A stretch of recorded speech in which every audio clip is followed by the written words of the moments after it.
आ रही है। अरे तो अच्छी बात है ना। गीतांजलि को तो बहुत बहुत सारी शुक्रिया। Thank you. बहुत बहुत सही बात है, बिल्कुल thank you। दी मैं नमस्ते आपका जी नमस्कार संजय सर, नमस्कार। ओम पारिक भाई नमस्ते नमस्ते। जी, संदीप, आकाश, विजय भाई नमस्कार। नमस्कार मैम, नमस्कार। और वसंत जी, नमस्कार कल अखबार में आपको भी पढ़ा, जी जी, आपके साथ राकेश जी के जगह, आर्टिकल में। आपके साथ जगह मिल गई मुझे। वसंत सर, आज आपकी दादा। आवाज क्लियर नहीं है। मेरी आवाज क्लियर नहीं है? नहीं, वसंत सर। ओ वसंत जा, मेरी आवाज क्लियर है क्या? हाँ सर, संजय प्रणाम जी करती हूँ। नमस्कार। बस तो क्लियर होनी है। नमस्कार सारे मित्रों को, नमस्कार। उमा जी, जी बात है, वाह। मैं चेंज करूँ क्या? लैपटॉप पे आऊँ गीतांजलि? नहीं नहीं, अभी ठीक नहीं नहीं है। नहीं, वो ठीक है, तेरी आवाज आ अभी गई, ठीक है। आ गई आ गई आ आप गई। जहाँ हैं वहीं रहिए, ठीक है। संजय जी नमस्ते नमस्ते। संजय भाई। नमस्ते नमस्ते नमस्ते वसंत जी, नमस्ते संजय भाई। नमस्ते ओम भाई, नमस्कार। गला जल्दी ठीक कीजिए, गाना सुनना है। हाँ हाँ, गाना सुनना है। हाँ, वादा ले बात चुके है। हैं हम। बिल्कुल थिएटर वाले बिल्कुल। बड़े लोग भी होते हैं, हाँ। लोग वो भी जल्दी होना ही पढ़ रहे हैं। चाहिए। मैं खुद ही परेशान हूँ अपनी आवाज से। जैसे ही मुक्ति मिलेगी गले से जरूर आऊंगा मैं। गले से मुक्ति नहीं चाहिए। गले में आवाज। खराश है, आवाज आवाज। हाँ, हाँ, हाँ। वैसे आप तो जी गला गला दबाने के लिए बहुत लोग हैं। बहुत लोग। और आज खास तौर से गीतांजलि ने स्त्रियों के मुद्दे को जोड़ा है, अच्छा अच्छा। तो अब पता चलेगा कि गला किसका ज्यादा दबाया जाता है, कैसे दब जाता है, चाहे अनचाहे। मुझे मालूम है आप मेरा गला नहीं दबाएंगी। बिल्कुल भी नहीं संजय सर, बिल्कुल भी नहीं। यहाँ तो जितने लोग अभी मुझे नजर आ रहे हैं, खासतौर से जितने दादा लोग नजर आ रहे हैं, मुझे यकीन है कि सबका ही सहयोग मुझे जाने अनजाने मिला ही है। आपका तो सर सीधे सीधे मिला है, ओम भाई का भी सीधे सीधे मिला है, आपका भी सीधे सीधा मिला है, लेकिन मुझे यकीन है कि बाकियों ने भी मुझे अनजाने तौर पर ही सहयोग तो दिया है। आपको जबलपुर शो में मिले थे हम, हाँ जी, तरंग में जो हुआ था। हाँ जी सर, मैं टाइम हो रहा है तो मैं विधिवत इस सेशन को शुरू करने के लिए आप लोगों से इजाजत चाहती हूँ। उमा जी, ये हमारे प्रोग्राम में आपका स्वागत है और हम आपके आभारी हैं कि आपने अपने बिजी शेड्यूल में समय निकाल नहीं, कर। कोई बिजी शेड्यूल है ही नहीं, अभी तो लॉकडाउन में कोई कह ही नहीं सकता क्या उसका शेड्यूल बिजी है। औपचारिकता तो करने दीजिए। हम आपका स्वागत करते हैं और बहुत बहुत धन्यवाद करते हैं कि आपने हमारे बीच में आना उचित समझा और आप आए और हम सब परिवार, एक परिवार की तरह अब हो गए हैं। तो हम सबकी तरफ से मैं आपको धन्यवाद करती हूँ, अभिवादन करती हूँ और अब ये जो क्लास है वो आपके हैंडओवर करती हूँ। तो प्लीज अब आप अपने तरीके से ये क्लास को आगे लेके चलिए। अच्छा, मैं क्लास किसकी लूंगी? यहाँ तो सब दादा लोग हम ही बैठे लोगों हैं। की, अरे हम लोग की क्लास लीजिए, आप टेंशन मत लीजिए, हम लोग सब विद्यार्थी हैं। नहीं नहीं नहीं नहीं, मुझे तो मौका दिया है गीतांजलि ने कि मुझे नहीं पता था कि आप सबसे जुड़ाव होगा आज। मुझे लगता है कि आज प्रश्न पूछने का समय आया है कि इस जो लॉकडाउन हो रखा है और स्थितियां भी बिल्कुल भी स्पष्ट नहीं है कि आने वाले दिनों में हम मंच पर कब जा पाएंगे। हम चाहे जितनी भी सकारात्मक बात करें, उम्मीदों पर जिए जैसे कि आज तक हम जीते आए हैं, लेकिन उसके बावजूद उम्मीद की तारीख हमें नजर नहीं आ रही कि हम मंच पर कब आ पाएंगे। बहरहाल जब भी आ पाए, लेकिन अब तक जब हम मंच पर थे, मैं ये जानना चाहती हूँ कि पिछले 150 वर्षों तक, 150 वर्षों का भी, क्योंकि इतिहास आपके सामने बोलने से कोई अर्थ नहीं रखता, इतिहास की तो 2-4 किताबों के नाम आप भी गिना देंगे, और जो हमारे युवा पीढ़ी के लोग आ रहे हैं वो इतिहास की किताब का नाम पढ़कर किताबें खोज के निकाल के पढ़ लेंगे, और स्त्री अभी 150 सालों के इतिहास में कौन कौन स्त्रियां आई, कैसे कैसे काम किया, वो सब पढ़ लेंगे। लेकिन मैं चाहती हूँ कि स्त्रियों की समस्या, हमेशा बातें दोहराई गई हैं, बहुत दोहराई जाती हैं, और वो सारी बातें हवा में होती हैं और बहुत सारी बातें होती हैं मंच पर। लेकिन आज हम ईमानदारी से, क्योंकि आने वाले कल का सच में अभी कोई अंदाजा नहीं है, तो मैं चाहती हूँ कि पहले मेरे एक प्रश्न का उत्तर मेरे जितने दादागण यहाँ बैठे हैं वो मुझे बताएं कि ईमानदारी से कि स्त्रियों को सचमुच क्या वो जगह दी गई है, उनकी काबिलियत के, उनकी योग्यता को प्रश्न चिन्ह में हमेशा रख दिया जाता है। क्या स्त्रियों को सचमुच वो जगह दी गई है रंगमंच में, ईमानदारी से?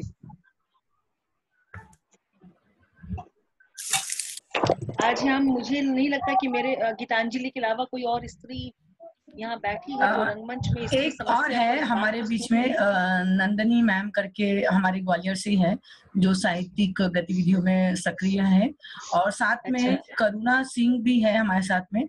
तो कुल मिला के हम यहाँ पर चार है, तो घबराने की जरूरत नहीं है। वीडियो ऑन करके नहीं है? हाँ, वो एक्चुअली में जिन्हें सुनना है वो ऑडियो वीडियो बंद कर देते हैं। सिर्फ ऑडियो रखते हैं। जी जी जी। तो प्लीज ईमानदारी से बताएं कि स्त्रियों को क्या वो जगह दी गई है आपके रहते? अरे शारदा जी भी हमारे बीच में है, मैं भूल गई थी, सॉरी। अच्छा, शारदा जी आई हैं? जी जी जी। अच्छा, तो बताएं।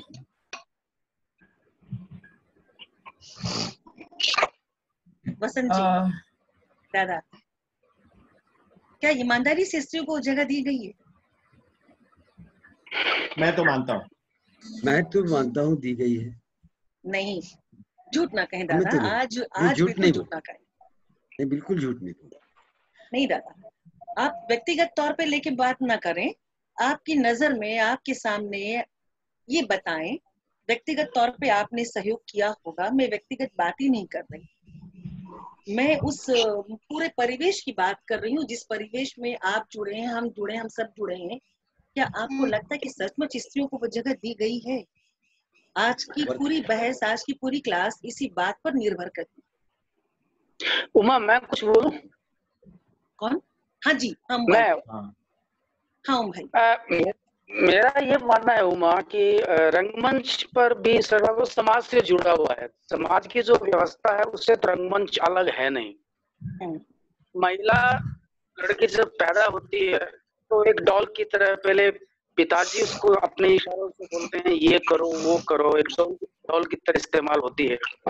पिता के हाथ से फिर वो पति के घर आती है, फिर पति अपने ढंग से बोलता है do this do this do this, और वहां पे पति के इशारों पे इब्सन ने जैसे डॉल्स हाउस में आज भी 100 साल बाद वो नाटक उतना ही समकालीन है।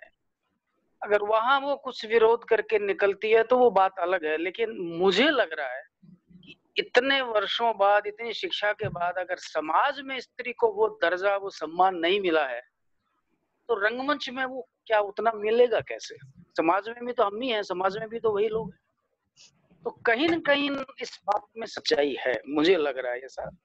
मैं इसे विस्तार से बताने जाऊंगा तो बहुत वक्त लग जाएगा और लोग नहीं बोल पाएंगे। सब मेरे से सब गुणी हैं, और मैंने थिएटर करते करते काफी। ओम भाई, एकदम आपने सही कहा कि रंगमंच हमारे समाज से तो बाहर ही नहीं, रंगमंच तो जीवन है और जीवंत विधा है रंगमंच।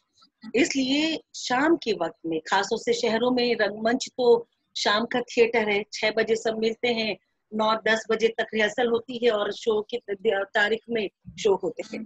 शाम को जब मैं रिहर्सल में पहुंचती हूँ तो हर महिला कलाकार की घूम फिर कर वही एक समस्या मेरे सामने आती है। मैंने बहुत कुछ लिखा है इन सब चीजों पर। घर पे जो सवाल दागे जाते हैं, शादीशुदा है तो पति की ओर से, ससुराल की ओर से, गैर शादीशुदा है तो माता पिता और भाइयों की तरफ से, बहनों की तरफ से नहीं, कि डायरेक्टर कौन है, कितने लड़के वहां पर और एक्टर हैं, उसके बाद कैसे कैसे दृश्य होंगे, उस दृश्य में लड़के लड़कियों के बीच में दूरी क्या है, ये सारे सवाल लड़कों से नहीं पूछे जाते हैं। और रिहर्सल के दौरान लड़कियां बड़ी सचेत रहती हैं कि कहीं शो के दौरान ऐसा नहीं हो कि घर वाले को दृश्य देखकर मना कर दें कि अगली बार उनको शो करने ही नहीं मिले, ऐसी स्थिति नहीं आए। फिर कितने बजे लौटोगी, देर क्यों हुई, किसके साथ आई, अगर देर होने पर कोई मित्र कलाकार छोड़ने चला गया घर तो और 50 मुसीबत, सारा ब्यौरा देना पड़ता है लड़की को, स्त्री को, पत्नी को, बेटी को, इतने सारे ब्यौरे देने पड़ते हैं कि कभी कभी वो कलाकार खुद संदेह में आ जाती है, वो एक मानसिक तनाव में है। देखिए ना, जब से थिएटर में महिलाओं के आगमन की कहानी शुरू होती है तभी से तो ये बात है कि अगर घर की स्त्री, अच्छे सबरान परिवार की स्त्री थिएटर में जाएगी तो क्या वो जो आम परिवार की जो महिलाएं हैं, जिस तरह से घर का पालन कर रही है, बच्चों का दायित्व निभा रही है, पूरे परिवार को संभाल रही, क्या अभिनेत्री बनने के बाद कोई सारे काम पूरे कर पाएगी? ये सवाल सबसे महत्वपूर्ण हो जाता है। हमारा जो निर्देशक होता है वो निर्देशक भी लड़कियों के प्रति उनकी जो एक मानसिकता बनी होती है, महिला कलाकारों के प्रति जो एक मानसिकता बनी होती है, कहीं पर उनको भी थोड़ी ये ढील देनी होती है, अरे नहीं इसके परिवार में इसको मुसीबत हो सकती है, भैया थोड़ा सा जल्दी छोड़ दो। ये जो रियायत देनी पड़ती है महिला कलाकार को, लड़कों के बारे में हमें ये नहीं सोचने की दरकार पड़ती 11 बज जाए 12 बज जाए, स्त्री के मामले में ये नहीं होता। अब आप ये बताइए कि जो रंगमंच से जुड़े लोग, अभी मैं परिवारों की बात न भी कर, मैं अभी सिर्फ रंगमंच की दुनिया की बात कर रही हूँ। रंगमंच की दुनिया में स्त्रियों की स्थिति, अभी आपने ओम भाई ने कहा कि परिवार अलग नहीं है, परिवार में ये स्थिति है, वो सम्मान जब परिवार में नहीं है तो रंगमंच भी बाधित होता है। मेरा ये कहना है कि रंगमंच में क्यों बाधित होता है, कम से कम वहां तो बदलाव होना चाहिए था। रंगमंच में भी ये सवाल उठ जाता है कि मैं अपने घर की लड़की को तो नहीं, दूसरे घर की लड़कियां आती आए, अपने घर की लड़की को लाने में हिचक होती कि अरे कहीं बिगड़ नहीं जाए, कहीं कुछ और नहीं हो जाए, फिर इसमें कोई फायदा तो है नहीं। बहुत सारी स्थितियों से तो जूझना पड़ता है। मैं खुद जूझती हूँ, मैं अपने पारिवारिक तौर पे नहीं जूझती, लेकिन अपने कलाकारों के तौर पर ये सवाल मुझे हर रिहर्सल में इन सवालों से जूझना पड़ता है।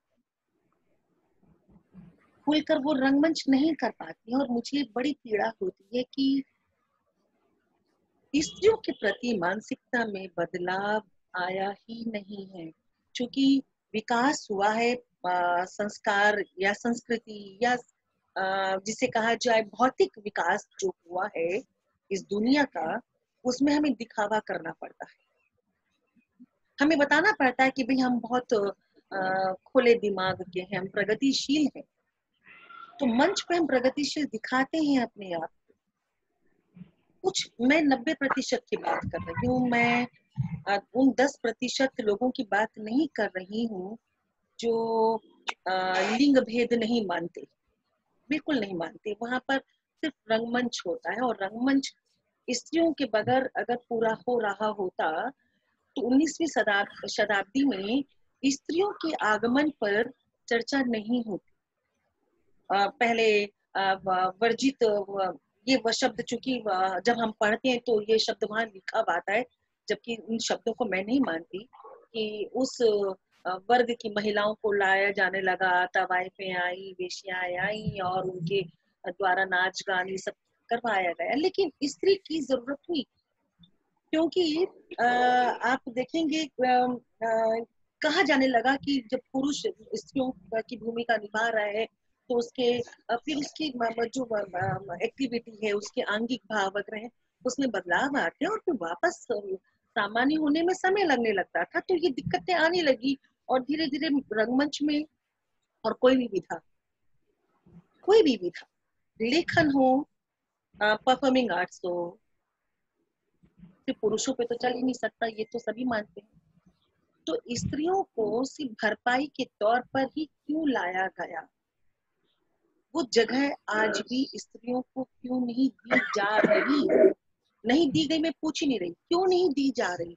मेरा सेंटेंस कंटिन्यूअस सेंटेंस में, क्यों नहीं दी जा रही? क्यों ये कहा जाता है कि जितने भी लेख लिखे जाते हैं, जितने आलेख लिखे जाते हैं, मुझे बड़ा अफसोस होता है कि स्त्रियों के द्वारा लिखे गए आलेखों को बहुत कम महत्व मिलता है।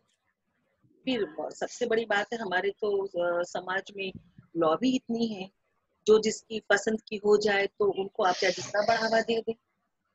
लेकिन क्या आपको ये हास्यास्पद नहीं लगता कि जहां हम बराबरी की बात कर रहे हैं, शिक्षा के दौर में लड़कियां कितनी आगे हैं और हर क्षेत्र में लड़कियां आगे आ रही हैं, वहाँ हम जब स्त्री कलाकारों का नाम गिनते हैं रंगमंच में, तो गिनी चुनी हम उंगलियों पे गिनते कि अच्छा हाँ, इस शहर में ये 1 है, 2 है, इस शहर में ये 4-5 है। जबकि लड़कों की गिनती में तो अच्छा, आप संजय भाई तो मध्य प्रदेश नाट्य विद्यालय से जुड़े रहे हैं, वो वहाँ की स्थिति बताएंगे। राष्ट्रीय नाट्य विद्यालय में कितनी लड़कियों को वहाँ पे एडमिशन मिल पाता है, कितनी लड़कियां उभर कर आती हैं, कितनी लड़कियां उस रंगमंच में, फिल्मों में जो जाती है उनकी बात ही नहीं कर रही, क्योंकि फिल्म रंगमंच का मेरे ख्याल से नाट्य प्रशिक्षण केंद्रों में फिल्म का अभिनय की शिक्षा नहीं दी जाती। ये बात और है कि सारे लोग निकल कर फिल्म इंडस्ट्री में भागते हैं। रंगमंच का कितना फायदा होता है मुझे नहीं पता, ये तो हमारे यहाँ पे जितने भी जो हमारे वरिष्ठ बैठे हैं वो बताएंगे कि कितना फायदा होता है। ज्यादा फायदा तो मुझे लगता है फिल्म इंडस्ट्री को हो रहा है कि उन्हें एक पकाए एक्टर्स मिल जाते हैं इन प्रशिक्षण केंद्रों के माध्यम से। लेकिन मेरा सवाल तो वही है कि रंगमंच में इन स्कूलों से या हमारे समाज से हर शहर में आप कितनी महिला कलाकारों को गिन पाएंगे? और अगर आप कहते हैं कि यही हर शहर में 2-4 तो क्या ये स्थिति सोचनी नहीं है? आप लोगों ने इस पर क्यों नहीं सोचा? आप क्यों नहीं बढ़ावा दे रहे? आप इस तरह का कुछ वर्कशॉप या इस तरह की कोई चर्चा ऐसी क्यों नहीं कर रहे? बढ़ावा ही दीजिए ना। चलिए ना, आपका एहसान होगा ना स्त्री समाज पे। स्त्री समाज तो एहसान लेने से पीछे नहीं, क्योंकि स्त्री समाज तो वैसे भी एहसान मानता है कि हाँ, उसको घर में जगह दी जा रही है, पढ़ने दिए जा रहे हैं, वो बाहर जा रही है, हर हाल में उसको कहीं ना कहीं आकर दबना तो पड़ता है। ये तो सच्चाई है। इस सच्चाई से कोई भी स्त्री इनकार नहीं कर पाती। कहीं ना कहीं उसको समझौता करना पड़ता है, अपने घर पर किसी रूप में समझौता करना पड़ता है। तो रंगमंच भी अछूता नहीं है। अब जैसे मैं अगर अपनी छोटी सी बात कहूँ, ये बड़ी सामान्य सी बात है, हर स्त्री से 2-4 होती है। अब मेरे अगर बच्चे हैं तो मैं बाहर जाके वर्कशॉप, अगर संजय भाई ने भी मुझसे कहा था तो मैंने कहा था कि संजय भाई के नाट्य विद्यालय में के भी बच्चे छोटे हैं, अजहर तो जा सकता है, मैं तो नहीं जा सकती। अजहर क्यों जा सकता था, मैं क्यों नहीं जा सकती? बड़ा स्वाभाविक सी स्थिति है, ये प्रश्न नहीं है, बड़ी स्वाभाविक स्थिति है कि माँ को तो, अगर जो माँ अपने बच्चों के प्रति जिम्मेदारी नहीं निभा पाती, जिनके ऊपर अपनी ख्वाहिशें बहुत ज्यादा हावी रहती हैं, जो बच्चों को छोड़कर निकल जाती हैं, तो मैंने देखा ऐसे परिवारों की स्थिति, वहाँ उन बच्चों की दुर्गति देखी है मैंने। तो फिर मुझे लगता है कि अब हम क्या करें, क्या बचता है उपाय, ये बताइए। उसके बाद इसलिए मैं तो मानती हूँ कि भाई अगर आपकी तरफ से हमें सहयोग मिलता है, काबिलियत की कमी तो आप नहीं कहेंगे, क्योंकि एक से एक महिला रंगकर्मी का इतिहास आप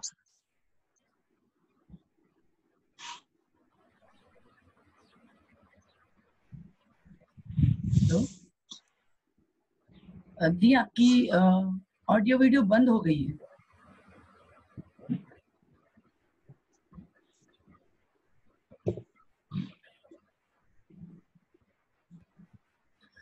उमा दी, आप मुझे सुन पा रहे हैं?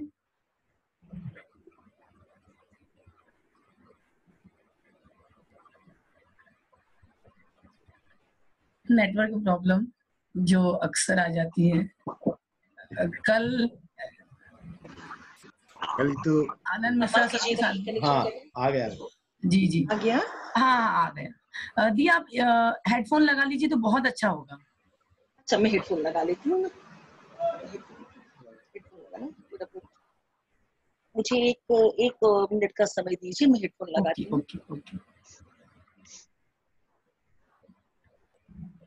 कल तो आनंद वाले में भी प्रॉब्लम आ गया था रात। हाँ, एक्चुअल में सर ने भी पहली बार लाइव किया था ना, तो कुछ चीजें दिक्कत दे रही थी।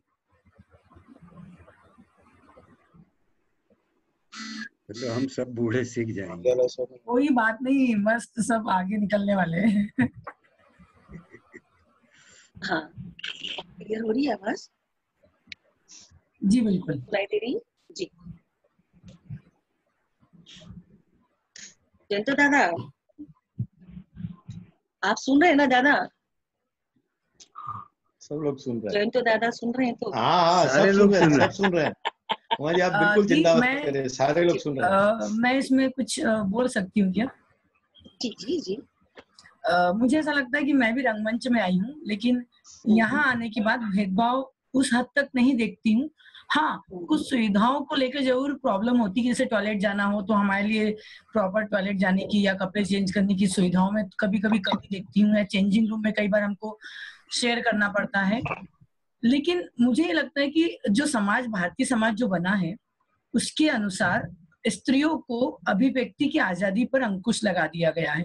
वो जानते हैं कि यदि रंगमंच में गई तो वहां पर जाकर नेचुरल रूप से खुल जाएगी, बोलना भी और विरोध करना भी सीख जाएगी, और सबसे बड़ी बात ये कि अपनी पसंद और नापसंद को जानना सीख जाएगी, जिससे वो अपनी पसंद के लड़के को पसंद करती है या उसके साथ जाती है। तो समाज को ये पसंद नहीं आता है, समाज कभी नहीं देख सकता कि एक लड़की मुखर होकर अपना जीवन जो अपने अनुसार जिए। तो वो आधार बनाता है उस माध्यम को जिस माध्यम से वो लड़की आई है, चाहे फिर वो माध्यम कोई भी हो। तो रंगमंच में इसलिए लड़कियों को नहीं आने देते हैं कि उनकी बेड़ियां टूट जाएगी। यदि वो रंगमंच में आ जाती है तो वो बहुत स्ट्रांग हो जाएगी, और स्ट्रांग होने के बाद वो माँ बाप के और समाज के बंधन से बाहर हो जाएगी। जी जी, एकदम आपने वही मेरी बात को आपने आगे बढ़ाया, एकदम आगे बढ़ाया आपने मेरी बात को। मैं वही कह रही हूँ, जब हम रंगमंच में स्त्री भूमिका और उनके समक्ष आने वाली समस्याओं को लेकर जब हम बात करना चाहते हैं तो हमें खुलकर एक बिंदु पर बात करनी चाहिए। ये तो एक सामान्य सी आम समस्याएं थी जिससे हर स्त्री कलाकार, चाहे वो मेरे स्तर पर पहुंच चुकी हूँ या मुझसे ऊपर पहुंच चुकी हूँ, या फिर हमारी जो नई कलाकार आ रही है, किसी से जूझना पड़ता है। मैं तो यही जानना चाहती हूँ कि घर, परिवार और समाज, इनसे तो युद्ध हमारा हो सकता है, इनसे जीता भी जा सकता है। ये हमारे अपने तरीके पर है कि अगर हमारा एटीट्यूड सकारात्मक है, जैसे मैं एकदम रूढ़िवादी परिवार से हूँ, मारवाड़ी परिवार से थी और हूँ कि नहीं, मारवाड़ी परिवार से, मैं तो आज भी अपने आप को मारवाड़ी ही मानती हूँ। मैं मारवाड़ी बनिए के परिवार से हूँ, जहाँ पर सिर्फ रुपए की गिनती आती है। नोट कितना कमाए हो ये बता, मुझसे भी घर में पूछ लिया जाता है, तो तो नाटक तो कर रही है बेटा, नोट कितना कमाई ये बता। पैसा तो तुम्हारे घर से लगता है, नोट तो तुम कमा नहीं पाती हो। हाँ, बड़ियों का नाम तुम बदनाम कर रही हो। तो मैं तो ऐसे परिवार से, लेकिन मैंने अपने परिवार को जीता है, अपने पूरे मारवाड़ी समाज को जीता, और सबका बड़ा सहयोग मुझे आज तक अपने परिवार से, अपने समाज से, अपने शहर से मुझे तो दिक्कत नहीं हुई। चाहे मैंने अजहर से शादी की या मैं लगातार रंगमंच में हूँ, मुझे इन दिक्कतों का सामना नहीं करना पड़ा। ये तो सच, ये मेरा अपना तरीका था कि मैंने अपने तरीके से सारे लोगों को आश्वस्त किया कि ये एक अच्छा काम है, एक जीवन की विधा है, ये जीवन है, रंगमंच जीवन, ये मैंने उनको यकीन दिलाया तो मुझे उनका साथ दिया। मेरा प्रश्न तो रंगमंच से क्यों नहीं गिनती क्यों नहीं बढ़ पा रही, और वो स्थान क्यों नहीं मिल पा रहा, क्यों नहीं हम महिला लेखकों की चर्चा खुलकर कर पाते हैं, क्यों नहीं महिला निर्देशकों की चर्चा हम खुलकर कर पाते हैं, क्यों नहीं हम महिला कलाकारों की चर्चा खुलकर कर पाते हैं, किसी भी कमेटी में, किसी भी सभा में खुलकर क्यों नहीं कर पाते, कोई तो वजह होगी।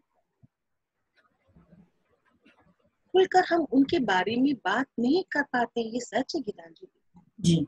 बात समस्या घर से रिहर्सल रूम तक आने की जो समस्या है ना, वो हर लड़की उसको टैकल कर लेती है अगर उसके अंदर वो जिजीविषा है ना, और क्योंकि रंगमंच का कीड़ा तो जोंक है, घुस गया बदन में तो वो तो जीवन जाने के बाद ही निकलेगा। और अब हम लोग कुछ और कर भी नहीं सकते, हमारी समस्या है कि रंगमंच थिएटर के अलावा हम किसी और लायक रह भी नहीं। अब अगर मैंने स्कूल की नौकरी छोड़ी थी 2004 में, तो उस वक्त मुझे काफी मना किया गया था कि यार परमानेंट नौकरी क्यों छोड़ रही है। तो मुझे लगा कि भाई रंगमंच, घर परिवार और स्कूल, इन तीनों में सामंजस्य बिठाना बहुत मुश्किल, क्योंकि स्कूल में क्या अपने नियम होते हैं, छुट्टियां नहीं होती हैं और सब है। तो एट लास्ट मुझे छोड़ना पड़ा, मैंने छोड़ा। लेकिन मेरी जगह अजहर होती तो अजहर को तो नौकरी नहीं छोड़नी पड़ेगी, अजहर तो मस्त होकर अपना कॉलेज कर रहे हैं। ये परिवार की चिंता मुझे ही क्यों करनी पड़ी? ये प्रश्न जो है ये स्वाभाविक प्रश्न, इसमें ये दोषारोपण नहीं है, दोष की बात ही नहीं, ये स्वाभाविक स्थितियां हैं। तो जब मैंने स्कूल छोड़ा, अब मैं रंगमंच में हूँ और बच्चों में हूँ, उसके बाद अब मुझे मेरी पहली प्रायोरिटी अभी भी बच्चों में जाती है। तो ये भी एक स्वाभाविक स्थिति आई। उसके बाद मेरा काम तो मैं अपने बारे में कह सकती हूँ, और संजय भाई ने और जो भाई ने या जिन लोगों ने भी मेरा काम देखा है, मेरा अभिनय या मेरा निर्देशन या मेरा लेखन पढ़ा है, मुझे नहीं लगता कि कोई कहे कि नहीं उमा में तो वो बात ही नहीं है। मेरे अभिनय में को देखकर कोई कह दे कि भाई उमा को अभिनय नहीं आता या उमा उस स्तर की अभिनेत्री नहीं होता है, तो फिर मुझे भी फिर अपने आलंकन का एक मौका मिलेगा, मैं करूंगी खुद का आलंकन। या मेरा लेखन, क्यों नहीं मेरा लेखन या स्त्रियों का लेखन खुलकर दिल से पढ़ा जाता है, पढ़कर उसकी चर्चा क्यों नहीं होती? कहाँ परेशानी हो जाती? हम कहीं तो सिमट रहे इस मसले को लेकर, और मुझे उम्मीद है कि आप ईमानदारी से बताएंगे कि वो मूल समस्या कहाँ है कि स्त्रियां रंगमंच में अपना पूरा नहीं, ऐसा नहीं है कि स्त्रियां, पुरुष भी अपना सब कुछ खुलकर दांव पे लगाते हैं, अपना पूरा जीवन लगा रहे हैं, लेकिन आपके पास वो जो आजादी है, जो आप खुलकर बिना किसी तनाव के काम कर पाते हैं। हम तो सारी चीजों को लेकर भी रंगमंच करते हैं, उसके बाद भी मैं तो कहती हूँ कि हम नहीं है कम। तो वो सुविधाएं कहीं ना कहीं हमसे दूर है, वो चीजें, वो जो पावना है, वो पावना कहीं ना कहीं दूर है हमसे। वो क्यों दूर है, इसका जवाब मुश्किल नहीं होगा। अगर आप ईमानदारी से सोचेंगे तो उसका जवाब मुश्किल नहीं होगा। ये राष्ट्रीय स्तर पर आप वही 4-5 अगर महिला निर्देशकों का नाम लेते हैं तो वो नजर आता है कि क्या तो सीधे सीधे संबंध राष्ट्रीय नाट्य विद्यालय से है, या फिर वो 60 और 70 का दशक ही आंदोलन का दशक था, और उस दौरान जो महिलाएं आई और वो जो एक मकाम बना। आज की में सिर्फ अभी की पीढ़ी एकदम स्पष्ट तौर पर मैं 2000 से लेकर बात कर रही हूँ, 2000 से लेकर 2020, सिर्फ इन 20 वर्षों का मैं पूछ रही हूँ। अच्छा, हमारे बंगाल से, पश्चिम बंगाल से आप कितनी महिला कलाकारों, निर्देशकों और लेखकों का नाम लेंगे? अगर वही 3-4 नाम लेंगे तो क्यों? वजह वो राष्ट्रीय स्तर पर क्यों नहीं है बाकी? अच्छा, मैं ही क्यों नहीं हूँ राष्ट्रीय स्तर पर? उमा झुंझुनवाला भी राष्ट्रीय स्तर पर नहीं है, क्यों नहीं? उमा झुंझुनवाला के काम की कोई कमी आप बताएं? जो काम आप सब कर रहे हैं उस काम के बराबर में अगर, क्योंकि आप वो मौका, वो अवसर हमें यहाँ मिला ही नहीं। क्या तो बैकिंग होती है, कोई और बैकिंग करने वाला हो। ओम भाई बहुत अच्छे से जानते हैं। तो ये अवसर स्त्रियों को बहुत कम मिलता है। स्त्रियों की परेशानियां हैं, इसे आपको समझना पड़ेगा।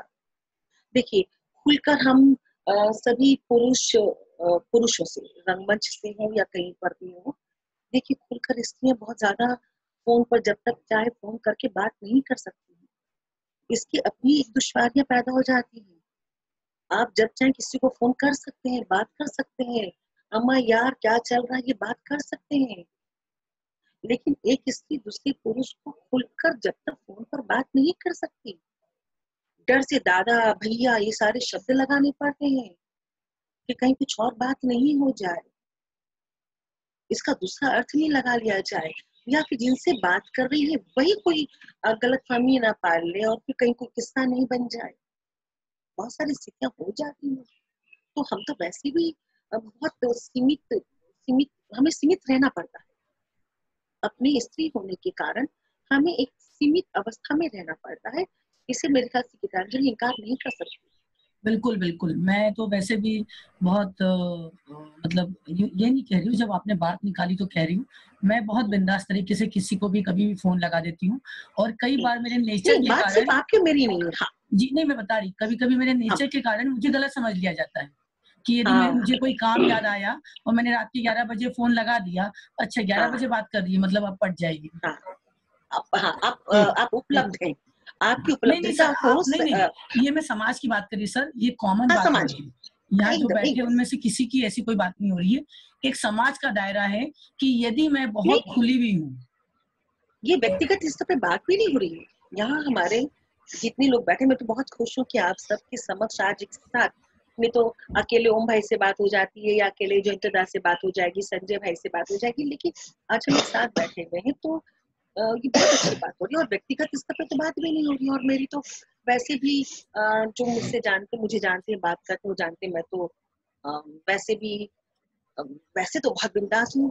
जब चाहूँ 2 थप्पड़ खींच के किसी को भी मार दूं, जब चाहूँ मैं सब कर सकती हूँ, लेकिन फिर भी संकोची प्रवृत्ति की हूँ मैं, क्योंकि मुझे मेरी सीमा पता है कि अभी जो बात गीतांजलि ने कही कि अच्छा पट जाएगी, तो हम तो वैसे भी बहुत अपने आप को बांध कर रखते हैं सर। तो फिर वो अवसर, जो अवसर सहज रूप से आपको उपलब्ध हो जाते हैं, स्त्री महिला रंगकर्मी को क्यों नहीं?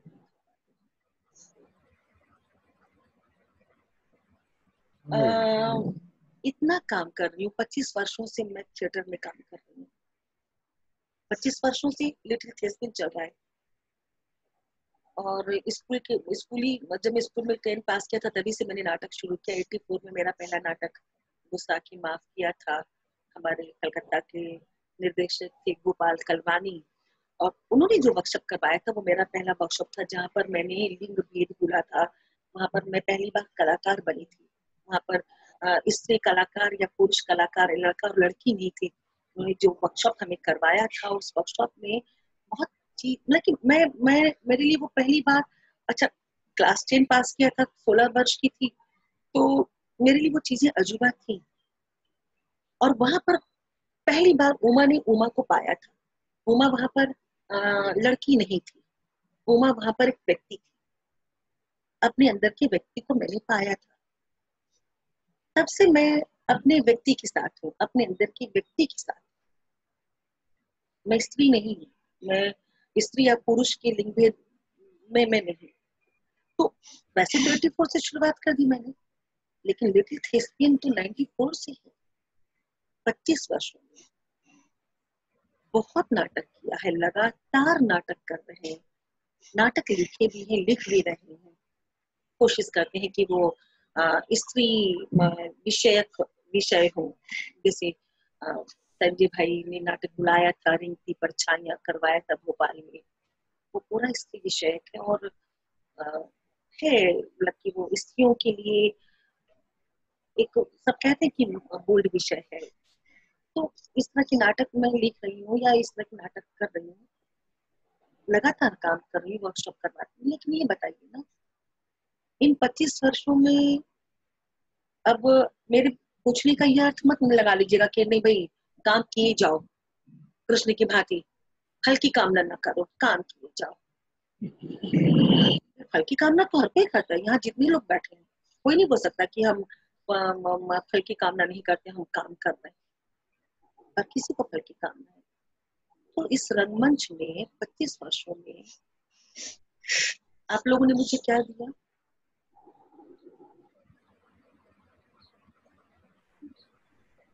मेरे काम से भी पूरी तौर पे अवगत नहीं होंगे आप, तो मैं बता रही हूँ तब मेरे काम से भी अवगत। क्यों? गिनी चुनी महिलाएं हैं दादा। अगर पूरे हिंदुस्तान में गिनी चुनी महिलाएं हैं तो क्या परेशानी है कि आप उन गिनी चुनी महिलाओं की जानकारी इकट्ठा नहीं कर पा रहे, उनके काम को नहीं देख पा रहे। और जब आप उनके काम को नहीं देख पा रहे, उससे अवगत नहीं हो पा रहे, तो उनका साथ क्या दीजिएगा, उनके लिए क्या कीजिएगा? दर्द है। अब चूंकि मैंने कहा ना कि हम तो रंगमंच के अलावा कुछ और कर नहीं सकते, तो मजबूरी है।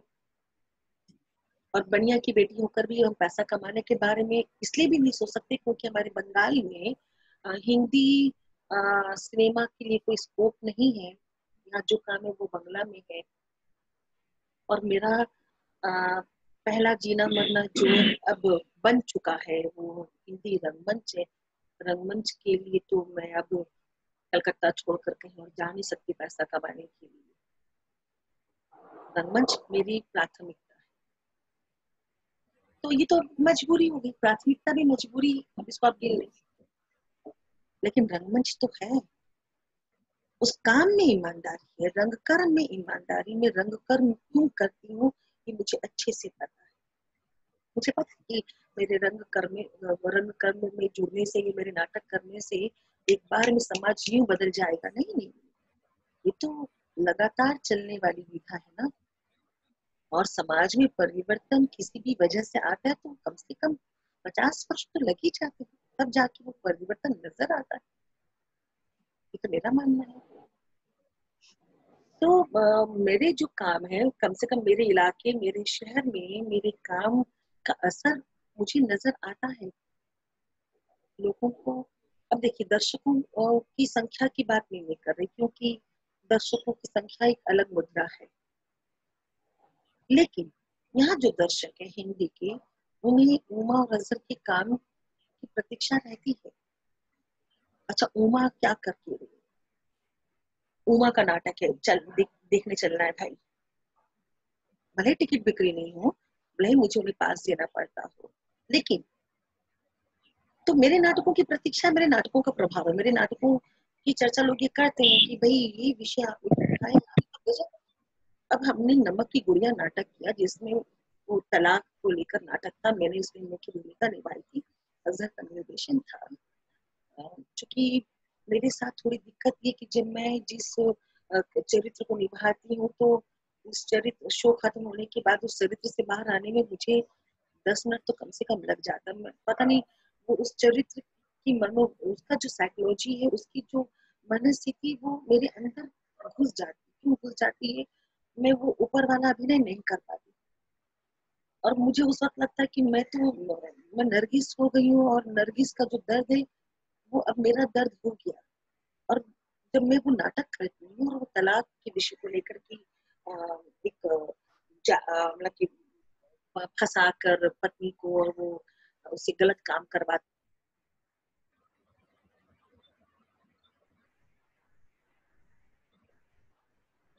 ऑडियो वीडियो बंद हो गई उनकी ऑडियो वीडियो।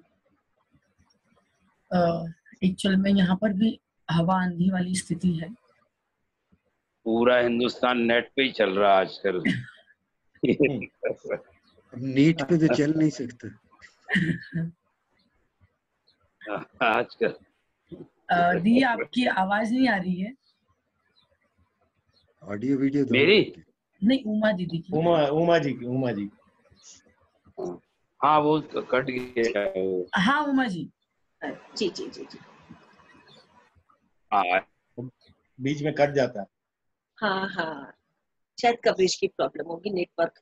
हाँ नेटवर्क, अब पूरा देश नेटवर्क भी चल रहा है आजकल तो। हाँ और क्या। हाँ हाँ। तो मैं कह रही कि मैं रंगकर्म क्यों कर रही हूँ, ये उद्देश्य मेरे सामने साफ है। मनोरंजन अपनी जगह है, लेकिन मेरे विषय और समाज के साथ मुझे लगता है कि इस समाज के प्रति मेरी जो जिम्मेदारी है वो मैं साहित्य और रंगमंच के माध्यम से उस अपने उद्देश्य को और अपने दायित्व का निर्वाह कर सकती हूँ, इसलिए मैं रंगमंच करती हूँ। पैसा कमाना उद्देश्य होता तो मैं भी शायद मुंबई पे होती या जयंत दा के पास होती। जयंत दा मुझे रोल दे दीजिए। अरे मेरे मेरे पे भैया इल्जाम मत लगाओ, मेरी भी मजबूरी थी इसलिए मैं यहाँ आया। नहीं, मैं वही कह रही, नहीं मैं वही कह रही, अगर हमारे यहाँ ये सुविधा होती तो शायद ये इसका लाभ मैं उठा लेती, लेकिन मैं इस सुविधा का लाभ उठाने के लिए कलकत्ता छोड़ के जाऊँ, ये नहीं कर सकती। क्योंकि देखिए जीविका तो चाहिए, रंगमंच से हमारा घर तो नहीं चल रहा। ये तो अजहर की सरकारी नौकरी, ये तो घर चल जा रहा है। नहीं होती तो स्थिति तो बहुत भयानक होती, क्योंकि कलकत्ता में रंगमंच से नहीं गुजारा नहीं है, टिकट की बिक्री नहीं है, कुछ नहीं है, कैसे क्या कुछ। तो मैं, लेकिन बस मेरा प्रश्न वही है कि महिला रंगकर्मियों को इतनी सारी दुश्वारियां उठाने के बाद जब वो आती है और ईमानदारी से काम कर रही है, बहुत काम कर रही है, बहुत समस्या एक नहीं। अच्छा, जो अपना दल चला रही, अपना ग्रुप चला रही, अब ग्रुप चलाना मामूली बात होती है?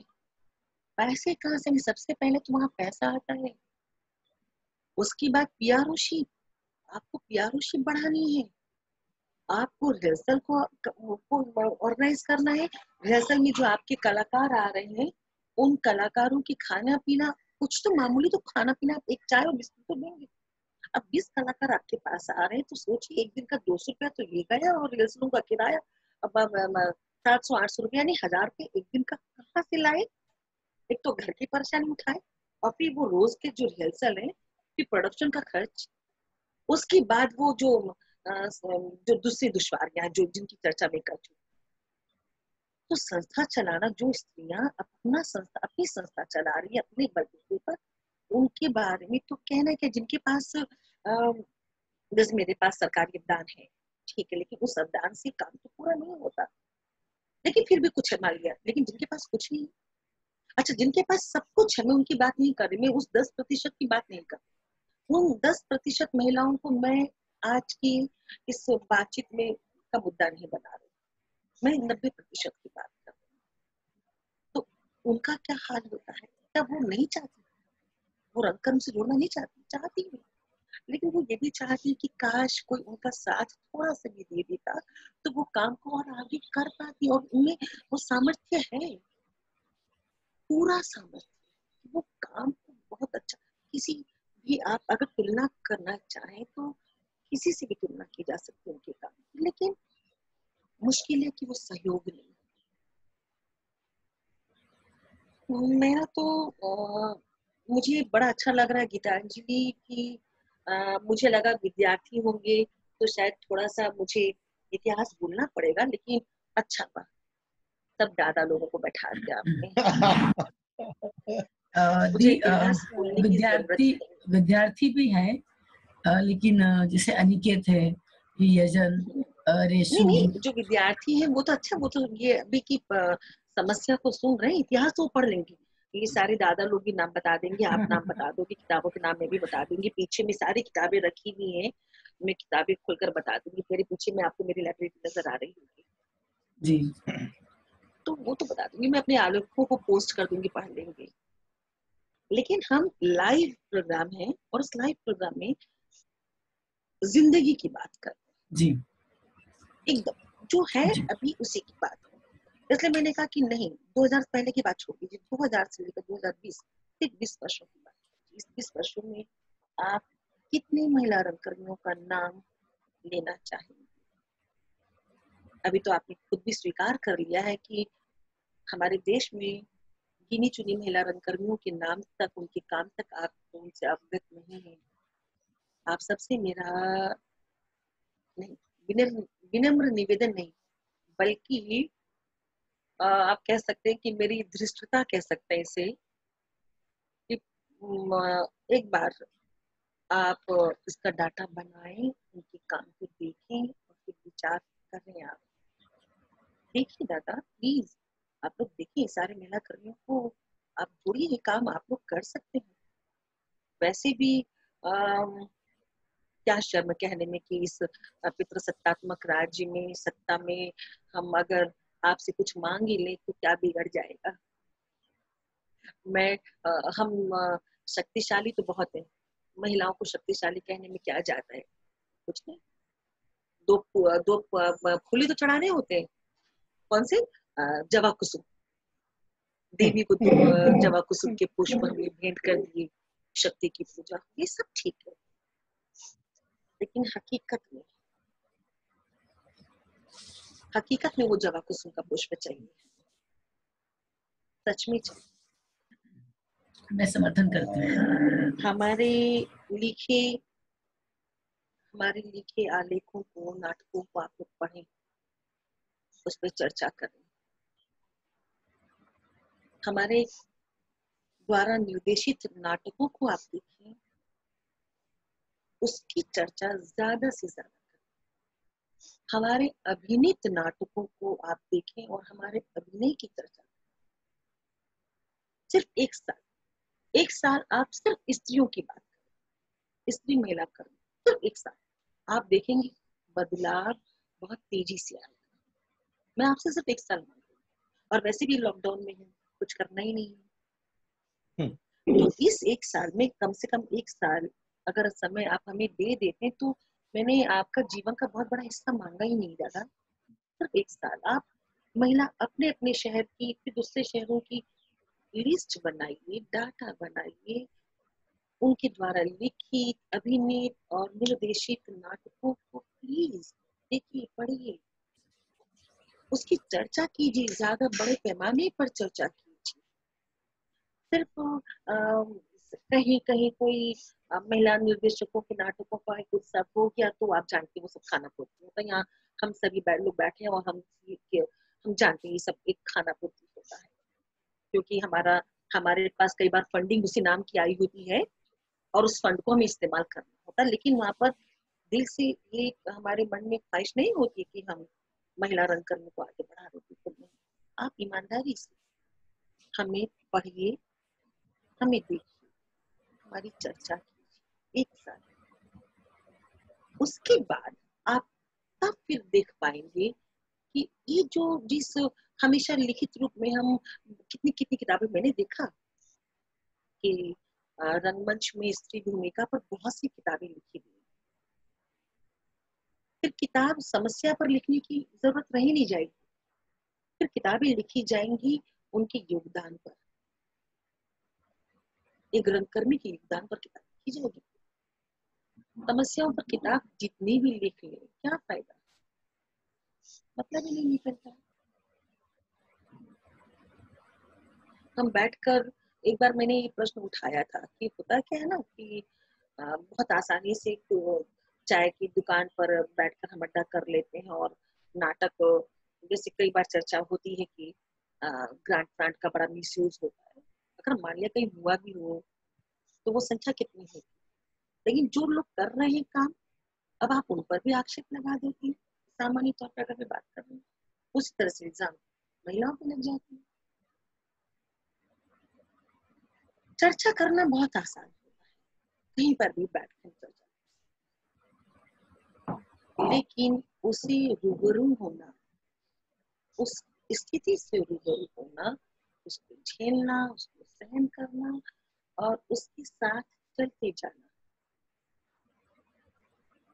ये एकदम अलग बात, एकदम। जी सर बोलिए।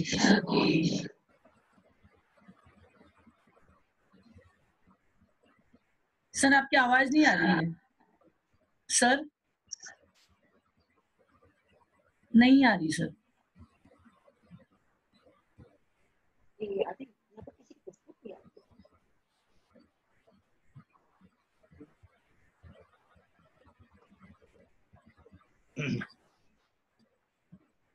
सर नहीं आ बोल रही। रहा है? संजय सर बोल रहे हैं। हाँ हाँ हाँ, संजय जी आ नहीं रही है आवाज आपकी।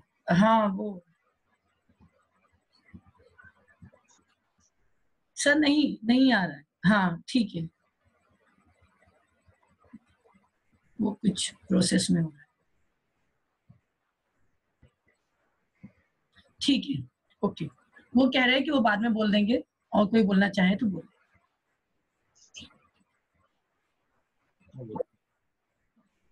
हाँ कौन बोल रहे हैं? हाँ सर, जयंत सर बोलिए। उमा जी, जी, मैं आपकी सारी बात से तारुफ रखता हूँ, सारी बात से सहमति रखता हूँ, बिल्कुल सहमति रखता हूँ। और उसमें कहीं न कहीं मुझे पुरुष दम्भ भी नजर आता है कि अच्छा, ये हमसे अच्छा नाटक कैसे कर रही है, या पुरुष दम्भ इसलिए भी कहीं ना कहीं उसकी मात्रा हो सकता है बहुत कम हो। मेरे पुरुष साथी लोग उसका बुरा ना माने, अरे कहीं ना कहीं है, मुझे ऐसा लगता है। और ये भी आपका कहना बिल्कुल सही है कि अभिनेत्री या निदेशक या लेखिका या कवित्री कहीं ना कहीं किसी के पीछे किसी का हाथ है तो वो बहुत बड़ी कवित्री बन जाती है, और बहुत बड़ी अभिनेत्री बन जाती है, या बहुत बड़ी निदेशक बन जाती है। ये एक बारगी आपकी बात से मैं तारुफ रखता हूँ और सहमत होता हूँ। और दूसरी एक तरफ ये भी बात है कि जो महिलाएं या जो युवतियां या जो लोग खासतौर से परफॉर्मिंग मीडिया में, देखिए डांस में ये प्रॉब्लम ज्यादा नहीं, मुझे लगता है पेंटिंग में ये प्रॉब्लम ज्यादा नहीं, सबसे ज्यादा प्रॉब्लम है थिएटर में। थिएटर में और खासतौर से सिनेमा में। सिनेमा तब भी छोड़ दीजिए आप, मैं थिएटर की बात करता हूँ। थिएटर में बहुत ज्यादा प्रॉब्लम है, और जैसा आपने इंगित भी किया है, जैसे आपने कहा भी है कि बहुत अचानक किसी का किसी से नाम तोड़ देना, किसी की कोई बातचीत कर देना, और तुम घर पे सारी सवालों के जवाब के 12 बजे क्यों आई, किसके साथ आई, ये सारी चीजें नॉर्मल है, सामान्य है। ये आप थिएटर में रहें तो भी, और थिएटर से बाहर भी रहें तो भी। यदि कोई लड़की रात को 12 बजे भी आती है, वो भले थिएटर में कर रही हो, तो उसके घर में ये इसका सवाल जवाब होना बहुत जरूरी है। पर थिएटर में खास तौर से चूंकि आपने सामान्य रूप से देखा होगा कि पुरुषों की संख्या ज्यादा होती है और स्त्रियों की संख्या कम होती है ना। ये, और दूसरी बात मुझे कहीं ना कहीं ये भी लगता है कि जो युवतियां, जो स्त्रियां जो इस मीडियम में काम करना चाहती हैं, उनको भी थोड़ा थोड़ा अपने परिवार को, अपने आसपास को, अपने सारे लोगों को इस बारे में कम से कम कहीं ना कहीं उनको ये समझाना बहुत जरूरी भी है कि ये इस तरह का मीडिया नहीं है, हर कोई वैसा नहीं होता है, पांचों उंगलियां बिल्कुल बराबर नहीं होती है। हो सकता है कि 100 में से 2 ऐसे लोग हों, 2 युवतियां ऐसी हों, पर 98 ऐसी नहीं होती हैं। और दूसरी बात ये भी एक मैंने प्रचलन देखा है, और मालूम नहीं इसके में ज्यादा सही हूँ या गलत हूँ, कि आप यदि परफॉर्मेंस करती हैं, कोई भी नाटक आप करते हैं, तो आप जरूर घर वाले को दिखाइए, जरूर आसपास के लोगों को दिखाइए, जिससे आपके काम का एक आकलन हो, आपके जितने साथ के सहभागी हैं उन सब लोगों के साथ आपके रेपो वैसे हों, घर वालों के रेपो वैसे हों। तो मुझे लगता है कि ये जो बातचीत का तरीका है, जो रात में लौटने का तरीका है, या जो सामाजिक बातचीत का तरीका है, वो कहीं ना कहीं सभ्य होगा, कम होगा, और युवती के प्रति, स्त्री के प्रति या अभिनेत्री के प्रति लोगों की धारणाएं धीरे धीरे बदलेगी। ये 101% है, पर इसमें उसको भी इस बारे में ध्यान रखना जरूरी है। ये बिल्कुल पक्की बात है कि मैं पहले ही कह चुका हूँ कि पुरुष दम जो है वो कहीं ना कहीं काम करता है, और कहीं ना कहीं इस बात की कोशिश मालूम नहीं गाए बगाए करते हैं। हाँ, मैं कुछ बोलना चाहती हूँ। जैसे आपने बोलो, कहा, बोलो। हाँ आपने कहा कि जो भी नाटक हो वो घर वालों को बताना चाहिए। यदि उस स्त्री को उसी शहर में रहने वाले पुरुष कलाकारों के द्वारा नकारा जाता है, उसकी न्यूज, उसके नाटक, उसकी चीजों को पीछे किया जाता है, उस स्थिति में उनसे लड़ना बहुत मुश्किल होता है। देखिए, लड़ना तो पड़ेगा यदि ये स्थिति है, यदि समझ लो ये स्थिति है, तो आप जी आप एक छोटा सा काम करिए, आपका पेपर में लंबा चौड़ा लेख पड़ेगा, आ जाएगा। नहीं, ठीक है, हम 4 दिन लगत काम करेंगे तब एक छोटा सा लेख आएगा। ठीक है, मैं एक बात गीतांजलि जयंत दादा एक बात में जोड़ दूं।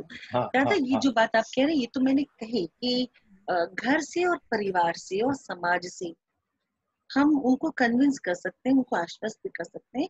ये हमारे तरीके पे होता है। और हमारे नाटक तो हमारे घर वाले इसलिए भी देखने आते हैं, हमारे मतलब मेरे नहीं, मेरे तो आते ही आते हैं। मैं आम तौर पे कह रही हूँ कि घर वाले इसलिए भी देखने आते हैं कि वो लड़की कर क्या रही है, नजर भी रखना उनका एक उद्देश्य होता है। मुद्दा वो है ही नहीं दादा, मुद्दा तो उससे अलग हटकर है। मुद्दा तो मैं सिर्फ रंगमंच के क्षेत्र की बात कर रही हूँ। परिवार समाज सब हमारे साथ हो जाएगा। अभी गीतांजलि ने कहा ना, आपका एक काम, छोटा सा काम बड़े रूप में आ जाता है और हम महीनों के संघर्ष के बाद भी एक छोटी सी न्यूज, वो भी किसी का मन चल गया तो लिख दिया।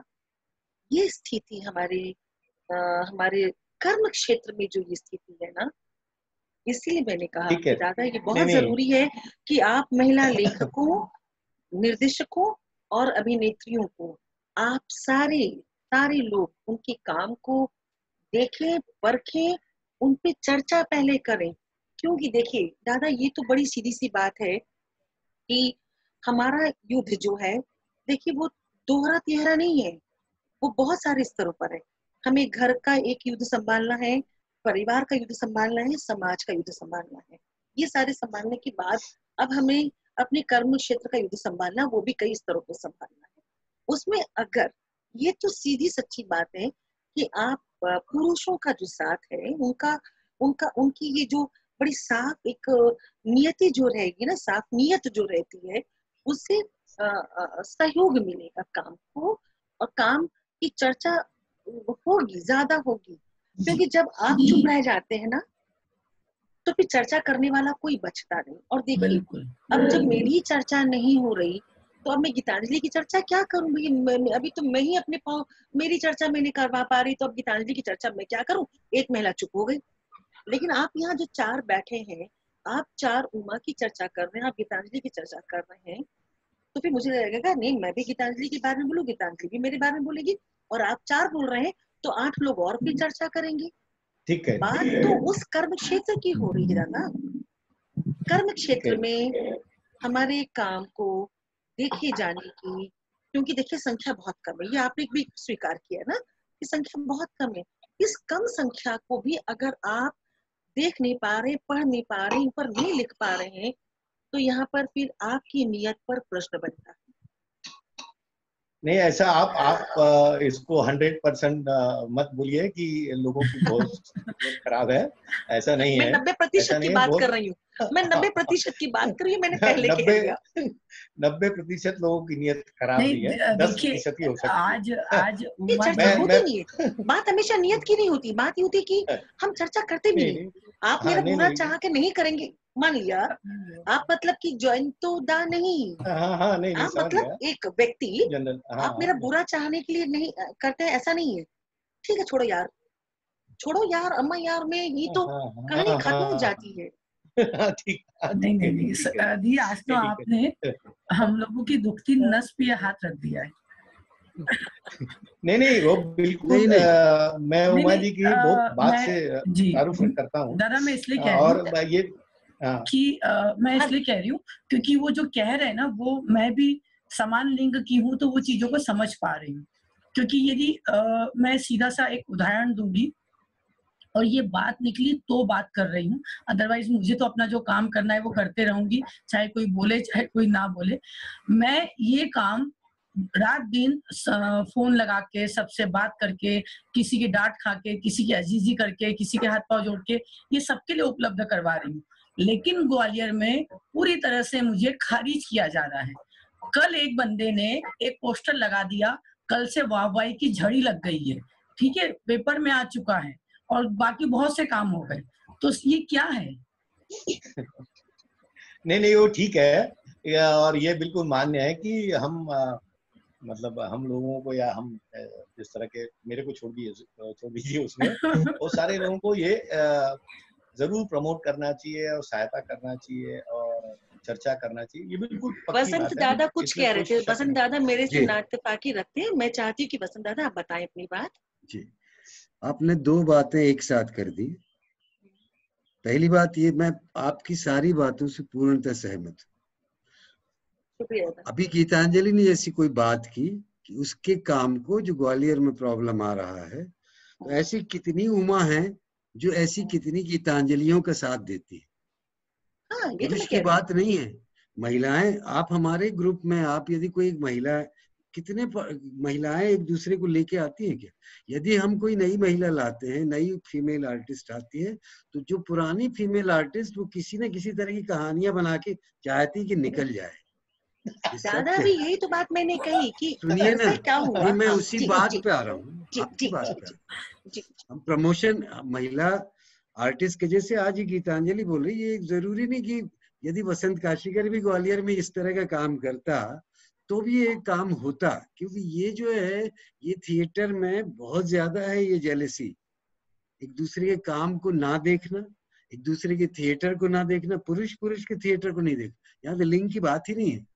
एक दूसरे के काम को हम देखने नहीं चाहते, प्रमोट ही नहीं करना चाहते। हम किसी भी को प्रमोट नहीं करना चाहते, ना किसी को काम आगे देखना चाहते। ये स्त्री पुरुष की बात है ही नहीं जी।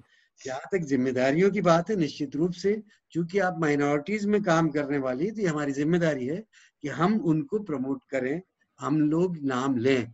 मैं गीतांजलि का साथ दे रहा हूँ, हर जगह बात करता हूँ कि नहीं, गीतांजलि इसमें कहीं महिला पुरुष की बात आती ही नहीं है। दादा, अब मैं आपकी बात नहीं, मैं उमा जी आपको सुना, मैं आ रहा हूँ ना, बिल्कुल उसी पे आ रहा हूँ। मैं आपकी बात पे 100% सहमत हूँ, पर एक पक्ष हम पुरुषों का भी जान लीजिए, हम बहुत सारी बातें नहीं बोल पाते, कितनी कहानियां बनती हम लोग की भी। हाँ जी दादा, एकदम जानती है क्या, यदि कोई लड़की आई, यदि हम किसी नाटक में, सारे लोगों को तो नहीं, मेरे को तो उदाहरण देना पड़ता है कि यार फिल्म इंडस्ट्री में फिर एक ही हीरोइन से काम नहीं चलता। उन्होंने, अच्छा आज दादा ने उसको मेन रोल दे दिया, जरूर कुछ लफड़ा है। कहानियां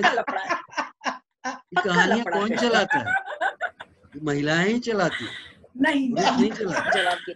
मैं जवाब दे मैं नहीं, मेरी पूरी बात हो जाने। अच्छा, पूरी बात करें, क्योंकि पूरी बात हो जान दीजिए। जी। जैसे स्त्री विमर्श की बात करें, जैसे आपका नाटक जबलपुर में आया था, ठीक है, हम तो चाह रहे थे कि इस आपसे बातचीत हो।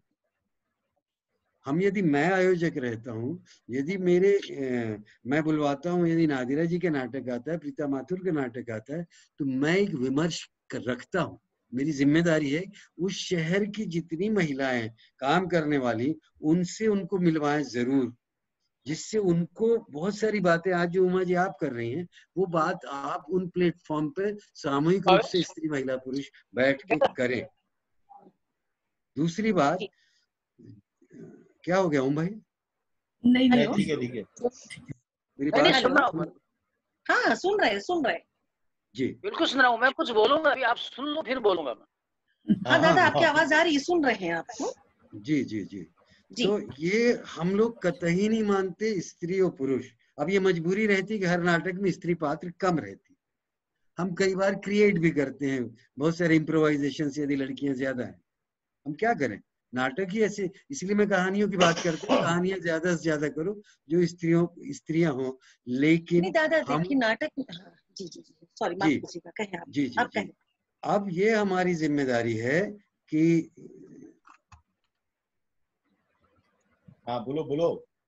हेलो, हाँ सर, आवाज आ रही है, कहिए। हेलो,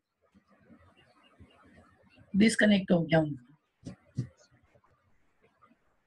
मैं ये कहना चाह रही थी